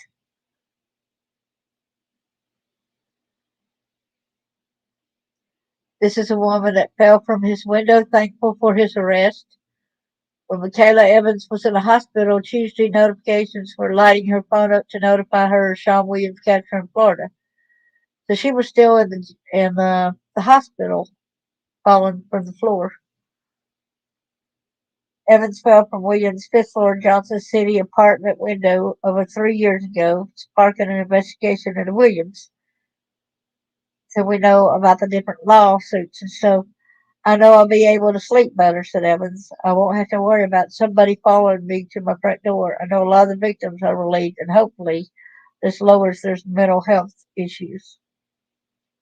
Evans was following the search for Williams closely, hearing rumors about where he might be. She was grateful for all the tips sent in and the hard work of authorities to capture Williams. Whoever may have been part of this search, I guess a part of it anyhow. Congratulations, said Evans. Thank you, thank you. And we know that there was a lady that stuck out and she actually called in. And let's see if it's right here. In Largo, Florida, where a federal escapee and accused child rapist John Williams is in custody in Florida after being on the run for over a month, according to authorities.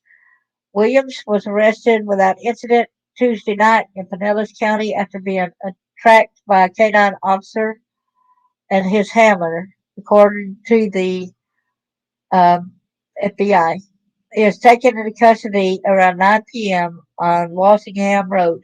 Pinellas County Sheriff's Office. The next hour's Google Maps shows a 7-Eleven at that location. The FBI announced earlier Tuesday that Williams had been spotted in Pinellas County. He was in Laurel County, in Greenville, in Sylva, North Carolina, and Pinellas County, Florida. The FBI reported on a wanted poster that Williams was born in Florida.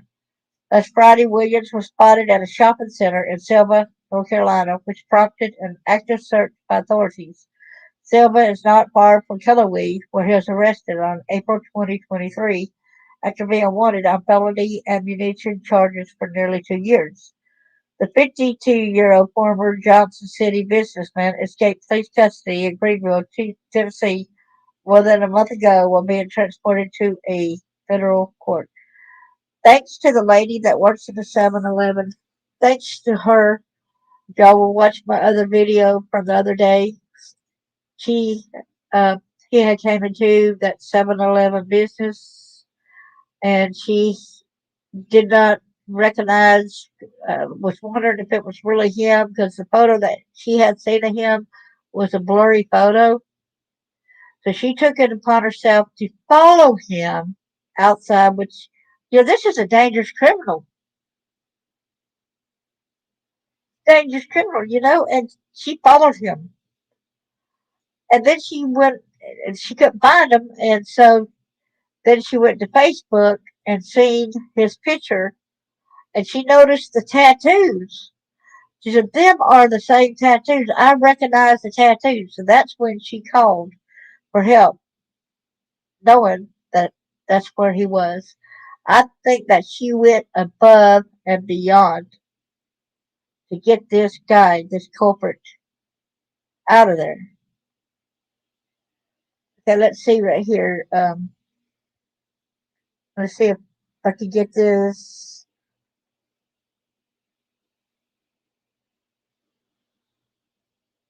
Trying to get it bigger, y'all. I'm sorry. Let me get this back here. Okay, but then again, first you got to change it, get my voice off of it, don't I? So let me get my voice. Y'all will not hear my voice. Y'all will hear the. Bear with me.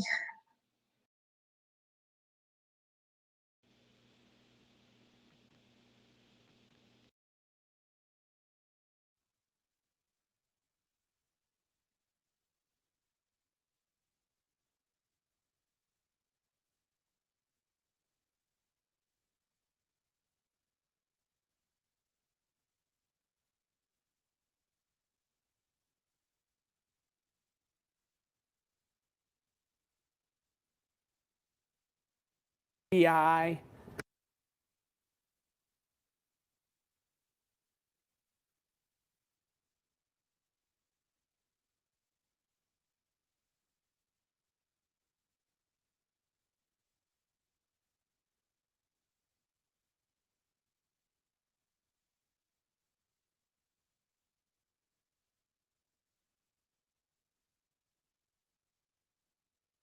released by the TBI to their Twitter page. We'll continue to follow the details on air and online. Once again, according to the FBI, escaped fugitive Sean Williams has been captured in Florida tonight. With that capture, questions still remain how we got to this point. Jayana Scurry spoke with a criminal investigator who provided some insight on the search that ended tonight. Sarah Casey, I talked to Eric Stanton, a criminal justice professor at Northeast.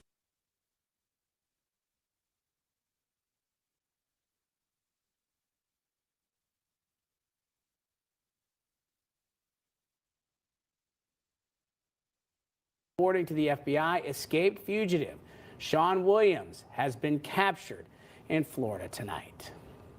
With that capture, questions still remain how we got to this point. Jayana Scurry spoke with a criminal investigator who provided some insight on the search that ended tonight.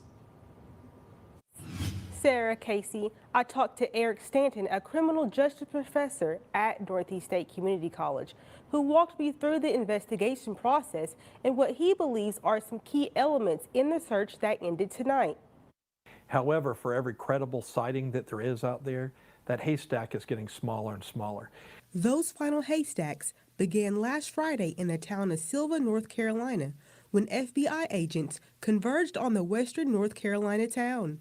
But thus far, he's gone back to western North Carolina, where he was familiar with, and now he's down in Florida, where he was born. And that seems to be where the manhunt ended. I was in Sylva, North Carolina last Friday and watched FBI and U.S. Marshals and other law enforcement searching for clues. And now it looks like the search for answers begins on how the entire series of events unfolded. Sarah, Casey. Jayana, thanks. We'll update you as soon as more information comes into the newsroom on the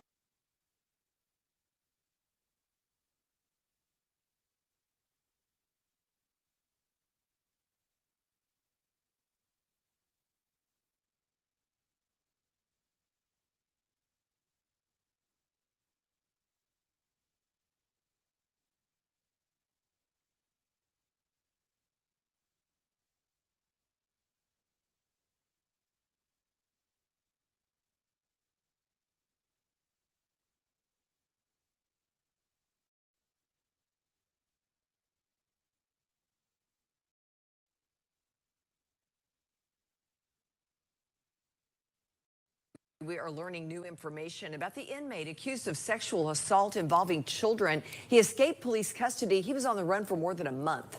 Now, the U.S. Marshals confirming this afternoon that Sean Williams has left Pinellas County, Florida, and is on his way back to Tennessee. As we've been telling you, Williams escaped police custody back in October. He was not seen again until a month later in North Carolina, and then several days after that, he was caught after a convenience store clerk reported a suspicious person. Now, U.S. Marshals say Williams is moving through the prisoner transport system, and they say it's actually going to take a while, most likely about 3 weeks before he is actually back in East Tennessee.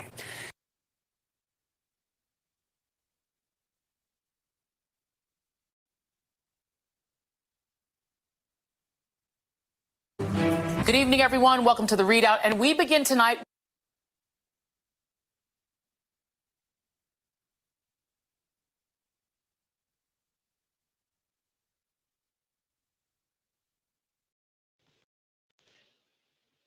Okay, and here is a tale of Voe, okay? How Shaw Williams earned his pseudonym. In Kingsport, Tennessee. See what I'm talking about, the location? Can y'all tell? Like I said, Kingsport, Tennessee. We've heard of that with another case. Y'all know who I'm talking about, the Wells. Few people have had more vested interest in the capture of fugitive Shaw Williams than Michaela Evans. And were it not for a life-shattering event in Evan's life, Williams may never have been a fugitive at all. So basically, she's the reason why police are actually went after him now. Evans miraculously survived the five-story fall from a window at Williams' downtown Johnson City apartment in the wee hours of September the 19th, 2020.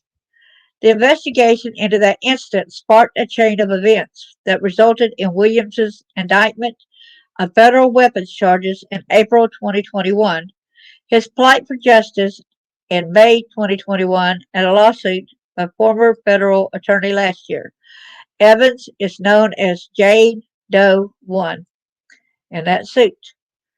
Kateri Cat Dahl worked as an assistant U.S. attorney in an agreement with Johnson City where she helped Johnson City Police Department take serious drug and weapons violations federal. Her suit claims that Johnson City Police stonewalled her as she pressed them to investigate multiple claims that Williams was a drug trafficker and serial rapist that fired her in retaliation for her efforts. This is the lady, Michaela Evans, that fell from the fifth story from his apartment. This is still more than 2.5 years after surviving a five-story fall. She still struggles with the injuries, of course. What I wanted from the get-go was for people to know his name and his face, Evans told News Channel 11 Monday. 17 days after William was arrested in North Carolina after nearly 2 years on the run. That way, if there's other victims in other states, they can come forward, and that way they know who this person is. Who this person is, at least according to Dahl's lawsuit, is someone police should have made much more effort to build sexual assault and drug trafficking cases against. Until late Friday, Williams's link to the lawsuit was obscured because he was identified by pseudonym Robert Voe due to his being on the run from a sealed federal indictment. Dahl's suit says she gathered substantial evidence that Williams had not just been dealing drugs, but credibly accused of raping multiple women and had possibly caused the death of one of his victims. See right there? He possibly caused the death of one of the victims. So one person died. See right there? Dahl did all of this because police came to her in November 2020 because they had found ammunition in Williams' safe while investigating Evans' fall.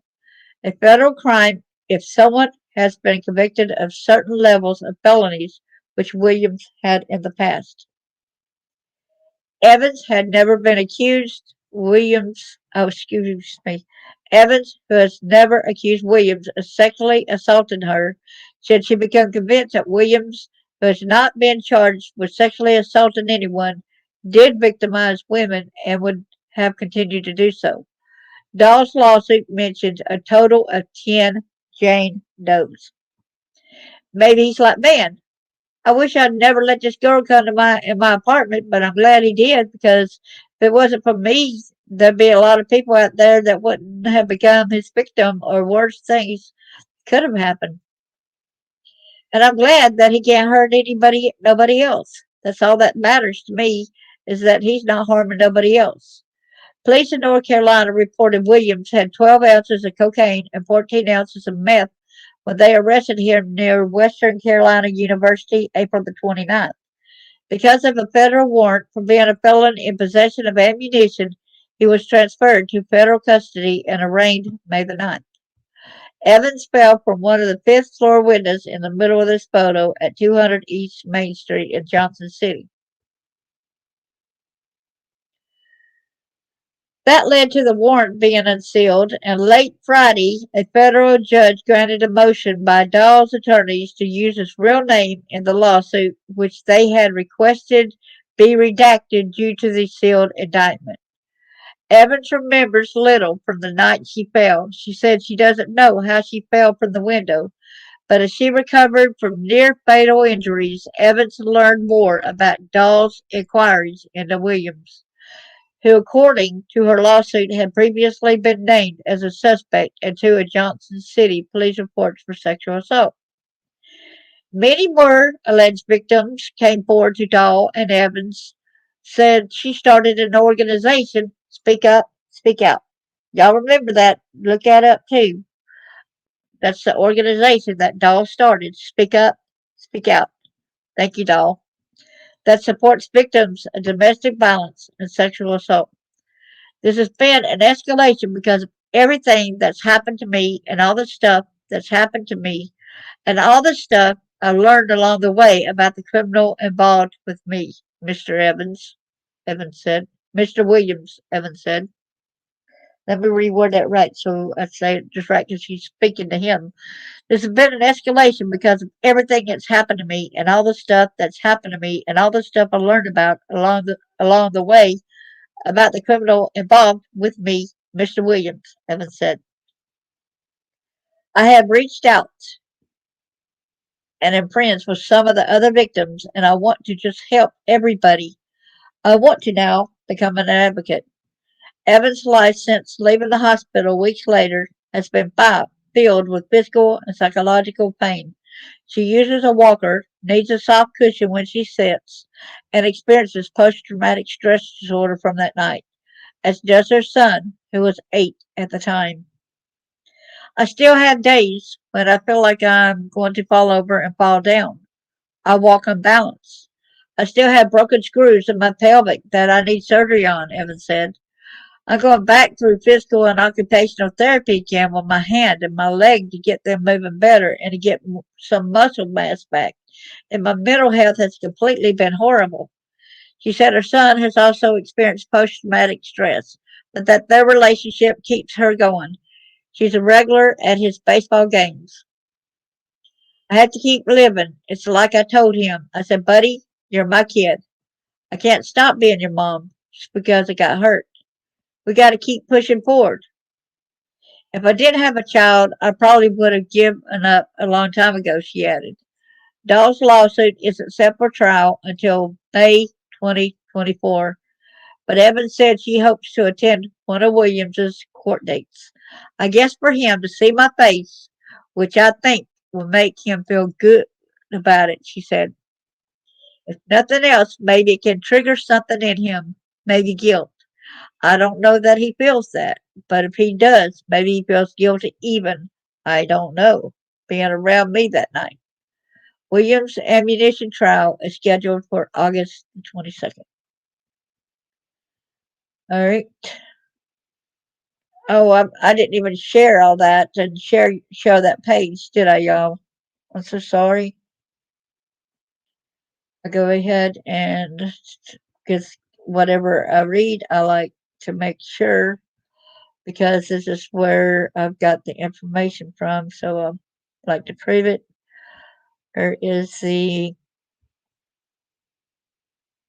is right here where I was reading it from, and it's like a tale of Voe, how Sean Williams earned a pseudonym. That's where we're going down. There's where she is. That's where the victim, Michaela Evans, is a beautiful young lady. She just went through a lot.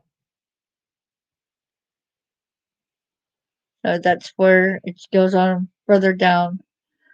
Where it said Dahl's suit says she gathered substantial evidence that Williams had not just been dealing drugs, but was credibly accused of raping multiple women, had possibly caused the death of one of his victims.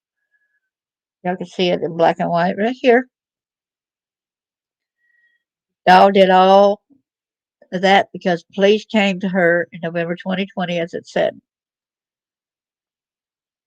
Evans, who has never accused Williams of sexually assaulting her, said she's become convinced that Williams, who has not been charged with sexually assaulting anyone, did victimize women and would have continued to do so. Dahl's lawsuit mentions a total of 10 Jane Does. Maybe he's like, man, I wish I'd never let this girl come to my apartment, but I'm glad he did. Maybe because if it wasn't for me, there'd be a lot of people out there that would have become his victim, or worse things could have happened. Yep. So that's why there was an investigation because they wanted to see if she was pushed or whatever. But There's no way. It's kind of weird that he's got two video cams pointed right at his window, and nothing had been recorded. Yet he's got recordings of her earlier, but so. And I'm glad he can't hurt nobody else. That's all that matters to me, is that he's not harming nobody else. I'm sorry to say that as long as he's alive, he can still. I don't put nothing past him on trying to escape or anything. I do not put anything at all past him.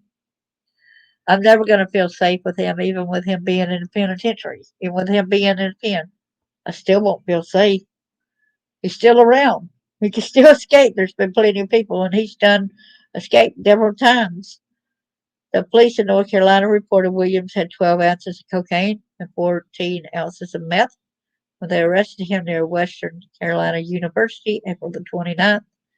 Because of federal warrant for being a felon in possession of ammunition, he was transferred to federal custody and arraigned May the 9th. See, that's where it said that she fell from the fifth. Up here, right there. That's where they led to the warrant being unsealed, and late Friday, a federal judge granted a motion by Dawes' attorneys to use his real name in a lawsuit, which they had requested be redacted due to the sealed document.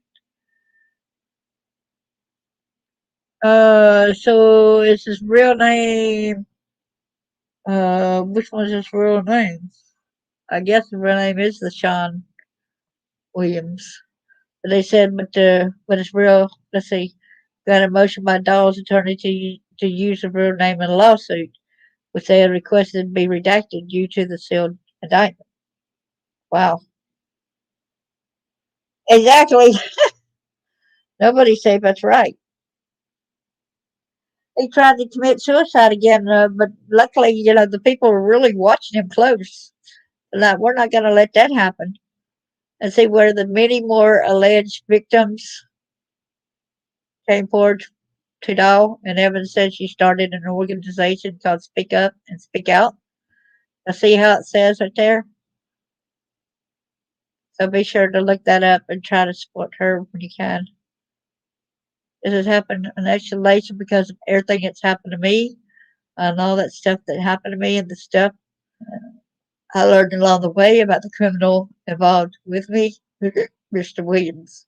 Reached out and am friends with some of the other victims, and I want to just help everybody. I want to now become an advocate. Evan's life since leaving the hospital, there's what it does right there. It talks about she uses a walker, needs a soft cushion when she sits, and experiences post-traumatic stress disorder from that night, as does her son, who was 8 at the time. This is talking about where she's got the still have days when I feel like I'm going to fall over and I fall down. I walk unbalanced. I still have broken screws in my pelvic and that I need surgery on. I'm going back to physical and occupational therapy again for my hand and my leg to get them moving better and to get some muscle mass back. My mental health has completely been horrible. Said her son has always also experienced post-traumatic stress, but that their relationship keeps her going. She's a regular at his baseball games. I had to keep living. It's like I told him. I said, buddy, you're my kid. Can't stop being your mom just because I got hurt. We got to keep pushing forward. Well, that's good to hear that too. Yeah, they don't want to commit suicide though. That's right. Exactly. And they didn't even let him have any of the charges against him, knowing that he even had videos of messing with kids too. Y'all know that? Even though they knew that he had videos where he raped the less than a year old child. And yet, nothing. How dare they? Oh boy. I guess for him to see my face, which I think would make me feel good about it, she said, with her going to court. It said, but Dawes' lawsuit isn't set for trial until May 2024, but Evans said she hopes to attend one of Williams's court dates. But anyway, that's the news, y'all. Justice for the victims. Amen. Amen. But they're acting like it's going to be okay for the child, but they don't realize is that the child's going to forever have the injuries. A child's body is not for an adult to mess with. They're going to be scarred for life in the areas, even if they might not remember it till a lot later or whatever. If they ever do remember it, I don't remember some of the things that happened to me as an infant, and I'm glad. I was just told. Oh yeah, I would definitely protest at trial if I lived there. I know Trevor, um, Trev. I know Trev. He was up at the case thing earlier, walking around, but I don't think they let him in. Because children are not for sale. That's right. You know what really bothered me on that video? Because some of y'all know that I have been trafficked as well. Some of y'all don't. But when I see that girl, posing for the pictures, that hit me hard. And then when I seen her sitting in a tub of water, that really, really got me. Then that little girl naked sitting in a tub after what was done to her sexually. Because I've told people after sexual thing that they did to me, mom selling me, put me on a kitchen table, and I was 2 years old. And next thing I remember after he did this act, sitting in a tub of water. So that was one of the things. And then when my daddy cut me between my legs, and part of me's missing since I was 4 years old since he did that. And then I was put in a tub of water again. So there was probably different instances also a lot of times for being in the tub. So I speak against this type of thing happening. I was done this way. I'm an advocate. I'm a survivor. I'm a thriver. So we do got to get the word out. We do have to help these people. People ask me, how come I do this? It's like, I was born to do this. I could either be angry the rest of my life and be hateful and spiteful at the world, treat the world and blame the whole world about something, or I could be happy. Or I could be happy and then just help others, stand up for it, stand against it, try to protect the people that this is happening to. Why be angry the rest of my life? I only have one life to live and I choose to be happy. The people that caused a lot of this stuff, I have nothing to do with them, but I still stand up.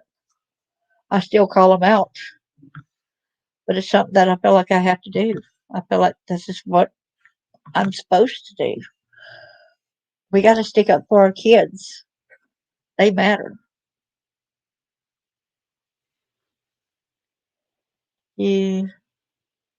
He went to the trial. I think it was either today or yesterday. There was a trial about the escape thing, I believe, and he was walking around on the sidewalk. I don't think he was allowed in there. Yeah, there was a trial too because his attorney did not want the case, remember? So then they had to do it in closed thing about him getting a new attorney.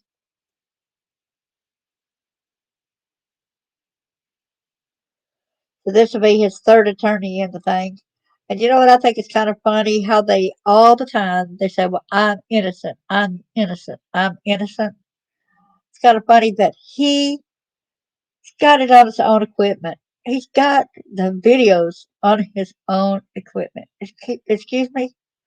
You've got the video evidence. You were found right there with the drugs. You were found to have these ammunitions in your apartment. You were found to do this. You were found to do that. You want to just say you're innocent? Nobody else could have put it in you, but put it in there, but you. Yeah, you'll need to check that out because that's what I seen a little bit before I came. But I had seen the flash about. I was worried when they first did a thing about him, and somebody was talking about um, where he escaped, and I go, "Don't tell me he escaped again. Is he home from the hospital? Is he in jail? Is he in the courthouse? Please don't tell me he escaped again." That was a worry I had, right? So then I had to go right and do a search right quick because that's all I was hearing was somebody talking about. That's where they saw him running or something. And I'm like, okay, what's going on here? So I was afraid he was on the lam again running and got loose again. So I was glad to know that that ain't true. That was where he escaped previously, but that's what they were talking about. Well, you're welcome for us advocate, getting the word out. I think we need to work together for the children, whether you're a survivor or think even as an adult. There's been plenty of kids I know that's even going out and advocating. They're like, we don't want this to happen. I don't want this to happen to my friend. No way. I'm going to do my best. I want to thank y'all for coming, and it's been eye opening at some of the things that I learned today as well. It's like every time you go into this, yes, we do. Got right thing to yes, the women need to be heard. That's for sure. Just remember, y'all's voice matters as well. Y'all matter. Don't let anybody ever try to silence y'all for speaking out either. They try to silence us, but I don't know. But Jackie has known plenty of times that I was told that I'm an abomination to God for talking and getting the word out. But God, I don't. I know that God don't look at me like an abomination. That's just these church people that try to make me think that I'm doing the wrong thing. But that ain't going to work because I know I'm doing God's work because God wants me to do this. As it says if they try to say that about we supposed to remain silent or whatever, okay, here's a Bible verse that says it right here. Thank you so much. It says, learn to do right, seek justice, defend the oppressed. Right there says it right there. Learn to do right, seek justice, defend the oppressed. Right? See, and in Proverbs it says, evil men understand not judgment, but they that seek the Lord understand all things. Exactly. So they do not want to be prosecuted. They don't want the judgment coming down on them. They just want to say it's okay. Recently, somebody sent me a thing, and I'm not sure who did, but they were trying to say that we should go ahead and allow people messing with at up to age, 12 age and up.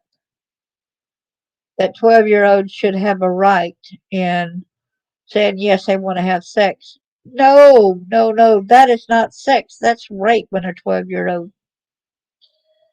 And I want to say, hope you have a blessed day and a holiday as well. My continued thoughts and prayers are with both of y'all and your families.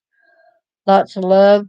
We will not let the bad ones win. Yeah, isn't that horrible? They want us to stop talking, and they want us to accept that letting people go ahead and do these acts towards kids. They want us to do that. Thank you so much. God bless y'all. And we will fight against this because you know what? If we will remain silent, we're just as bad as they are. And I will not put myself into that category and be like the people like at Grace Christian Academy that's over there just letting the Aaron Solomon and the governor and senator and all that kind of stuff. I'm not for them or with them. I know that I won't be voting for any of them if I have a choice. Yeah, we will not stay silent here. Exactly. Like that person said, you know, our rights, we got a right to speak out. If we do not speak out, then, they're holding us back. Well, we ain't shutting up. Exactly. Warrior Women Unite. Exactly. Exactly. And then there's some warrior men that come in here too. I love it when the warrior men come in there and speak. So I like it when everybody unites together and just pull together and get this job done. That's right. I like the strength of the arms like that. Oh yeah. We will unite and we won't be quiet. We will protect the innocent. We will protect, even if it's a grown woman, if we see her being abused or something like this, I know we'll step up. We won't say just because she ain't no kid. We're going to help her when we can. I'll tell y'all what happened one day at a Dollar Tree. I was just walking along shopping, and there, all of a sudden, I seen a lady. She had her arms wrapped around the little boy. He had to be about 10-year old, wrapped around his head. Almost like a huddle type of thing. But she was threatening him. I can't take y'all anywhere. Da da da da da. She would not shut up. She just kept on, kept on, kept on. And all of a sudden, right when I passed her, she said something that really cut me off guard that made me stop dead in my tracks. And she's like, "That's why I can't never take you anywhere. That's why I can't buy you anything. That's why I can't this. That's why I can't that. And the boy wasn't really doing anything wrong. The person was just very vile, and it reminded me of the past abuse, what was done to me. And I stopped dead in my tracks and looked, and I said, "What the hell?" I usually don't cuss, right? And I said, "What the hell?" And at first, my eyes locked on the sister that was the next aisle over with the grandmother. But then it went over there to where the boy was, and the boy had a smile on his face, happy looking, right? But he wasn't happy. I recognized that fake, scared smile because you know that when that parent gets you home, you're going to be in worse trouble because somebody recognized. So I went straight up there to cash out, and I told the cashier, I said, "Please keep a watch on this lady with this kid here. She's over there abusing him." She said, "I have been abused as well, and I see that happening, and I'll be sure to keep a watch on him." And I said, "There's a sister next door, too. So, y'all, if y'all see something, say something." But then she was just saying the words, and she just had her hands wrapped around him. But what would she have done? Once I walked out, turned my back, she might actually started hitting him. That's why I told that woman keep a watch on him to make sure she doesn't do that. And please call the authorities if she did hit him, right? Then I had to walk across the road to a Walmart and everything. I was thinking, well, I'm scared to walk out there because what if she comes out there, then all of a sudden tries to run over me with her car for me trying to getting her in trouble. And then later on, I realized where I saw her at before, y'all. It gave me the biggest creeps. I recognized it, y'all. Can I tell y'all? I recognized her from a McDonald's where I seen the two bigger kids that was right there playing in the balls with the smaller kids. I did not know, and it was at a McDonald's, which they changed it now, and a local McDonald's. there were two grown, bigger kids, and I knew it had to be these two kids, and it made the paper or something where they tried to get another kid to walk out the door with them, go with her parents. So guess what? These kids were dummies for the adults to lure other kids away. And I just kind of, there they were again. There they were again. Seen them out there again. I felt so sorry for these kids and what they're having to endure. Being forced.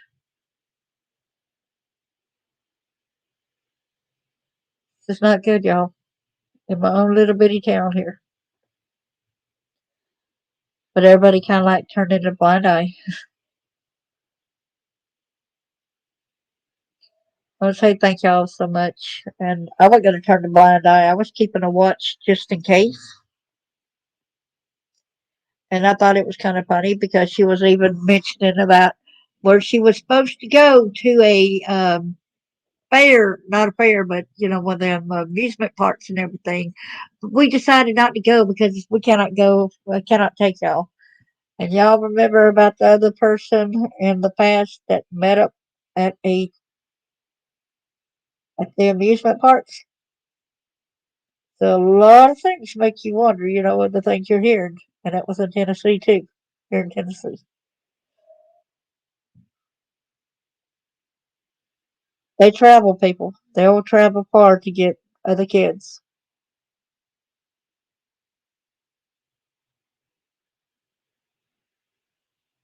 And I hope and pray that little Summer is not deceased. But the way the parents have said, we'll see her in the resurrection. The way the parents have said, we'll never find her. The way the parents have said that she's fish food.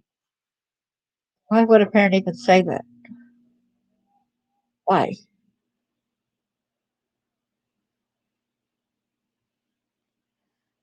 Well, thank y'all again.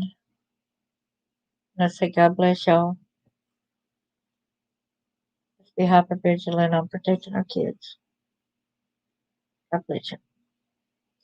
What's the Predator People on YouTube? Predator People YouTube channel. We are getting the watchers. They are getting. Oh yeah, that's for sure. That's for sure. Predator hunters and all that. Oh yeah, I like it when they catch these culprits. That's why I am against NASCA and a National Association of Adult Survivors of Child Abuse. They said they accept anyone as long as they claim to be with NASCA, with the National Association of Adult Survivors. They accept anyone. And that's so wrong. You don't accept pedophiles. And they were accepting a pedophile in there. They were letting them in a group. And then I had to be part of the head of that, the support group. And I had to let him in there. Then he started um, trying to get with a lady on there that wrote him privately. He wrote her privately on WhatsApp and then tried to get to her kids and everything like that. And I was not going to stand for that. I stood against it. I got mad and I told him I cannot be a part of an organization that was going to let a pedophile in there and do that kind of stuff. I was not going to stand by. So that's why I don't affiliate them anymore. Okay, say God bless again. All right, well, thank y'all, and I hope that y'all have a great day and a better tomorrow. I appreciate y'all being here for the kids and for everyone else, not just me, being here for all the people that stand up united and fight this fight. God bless y'all.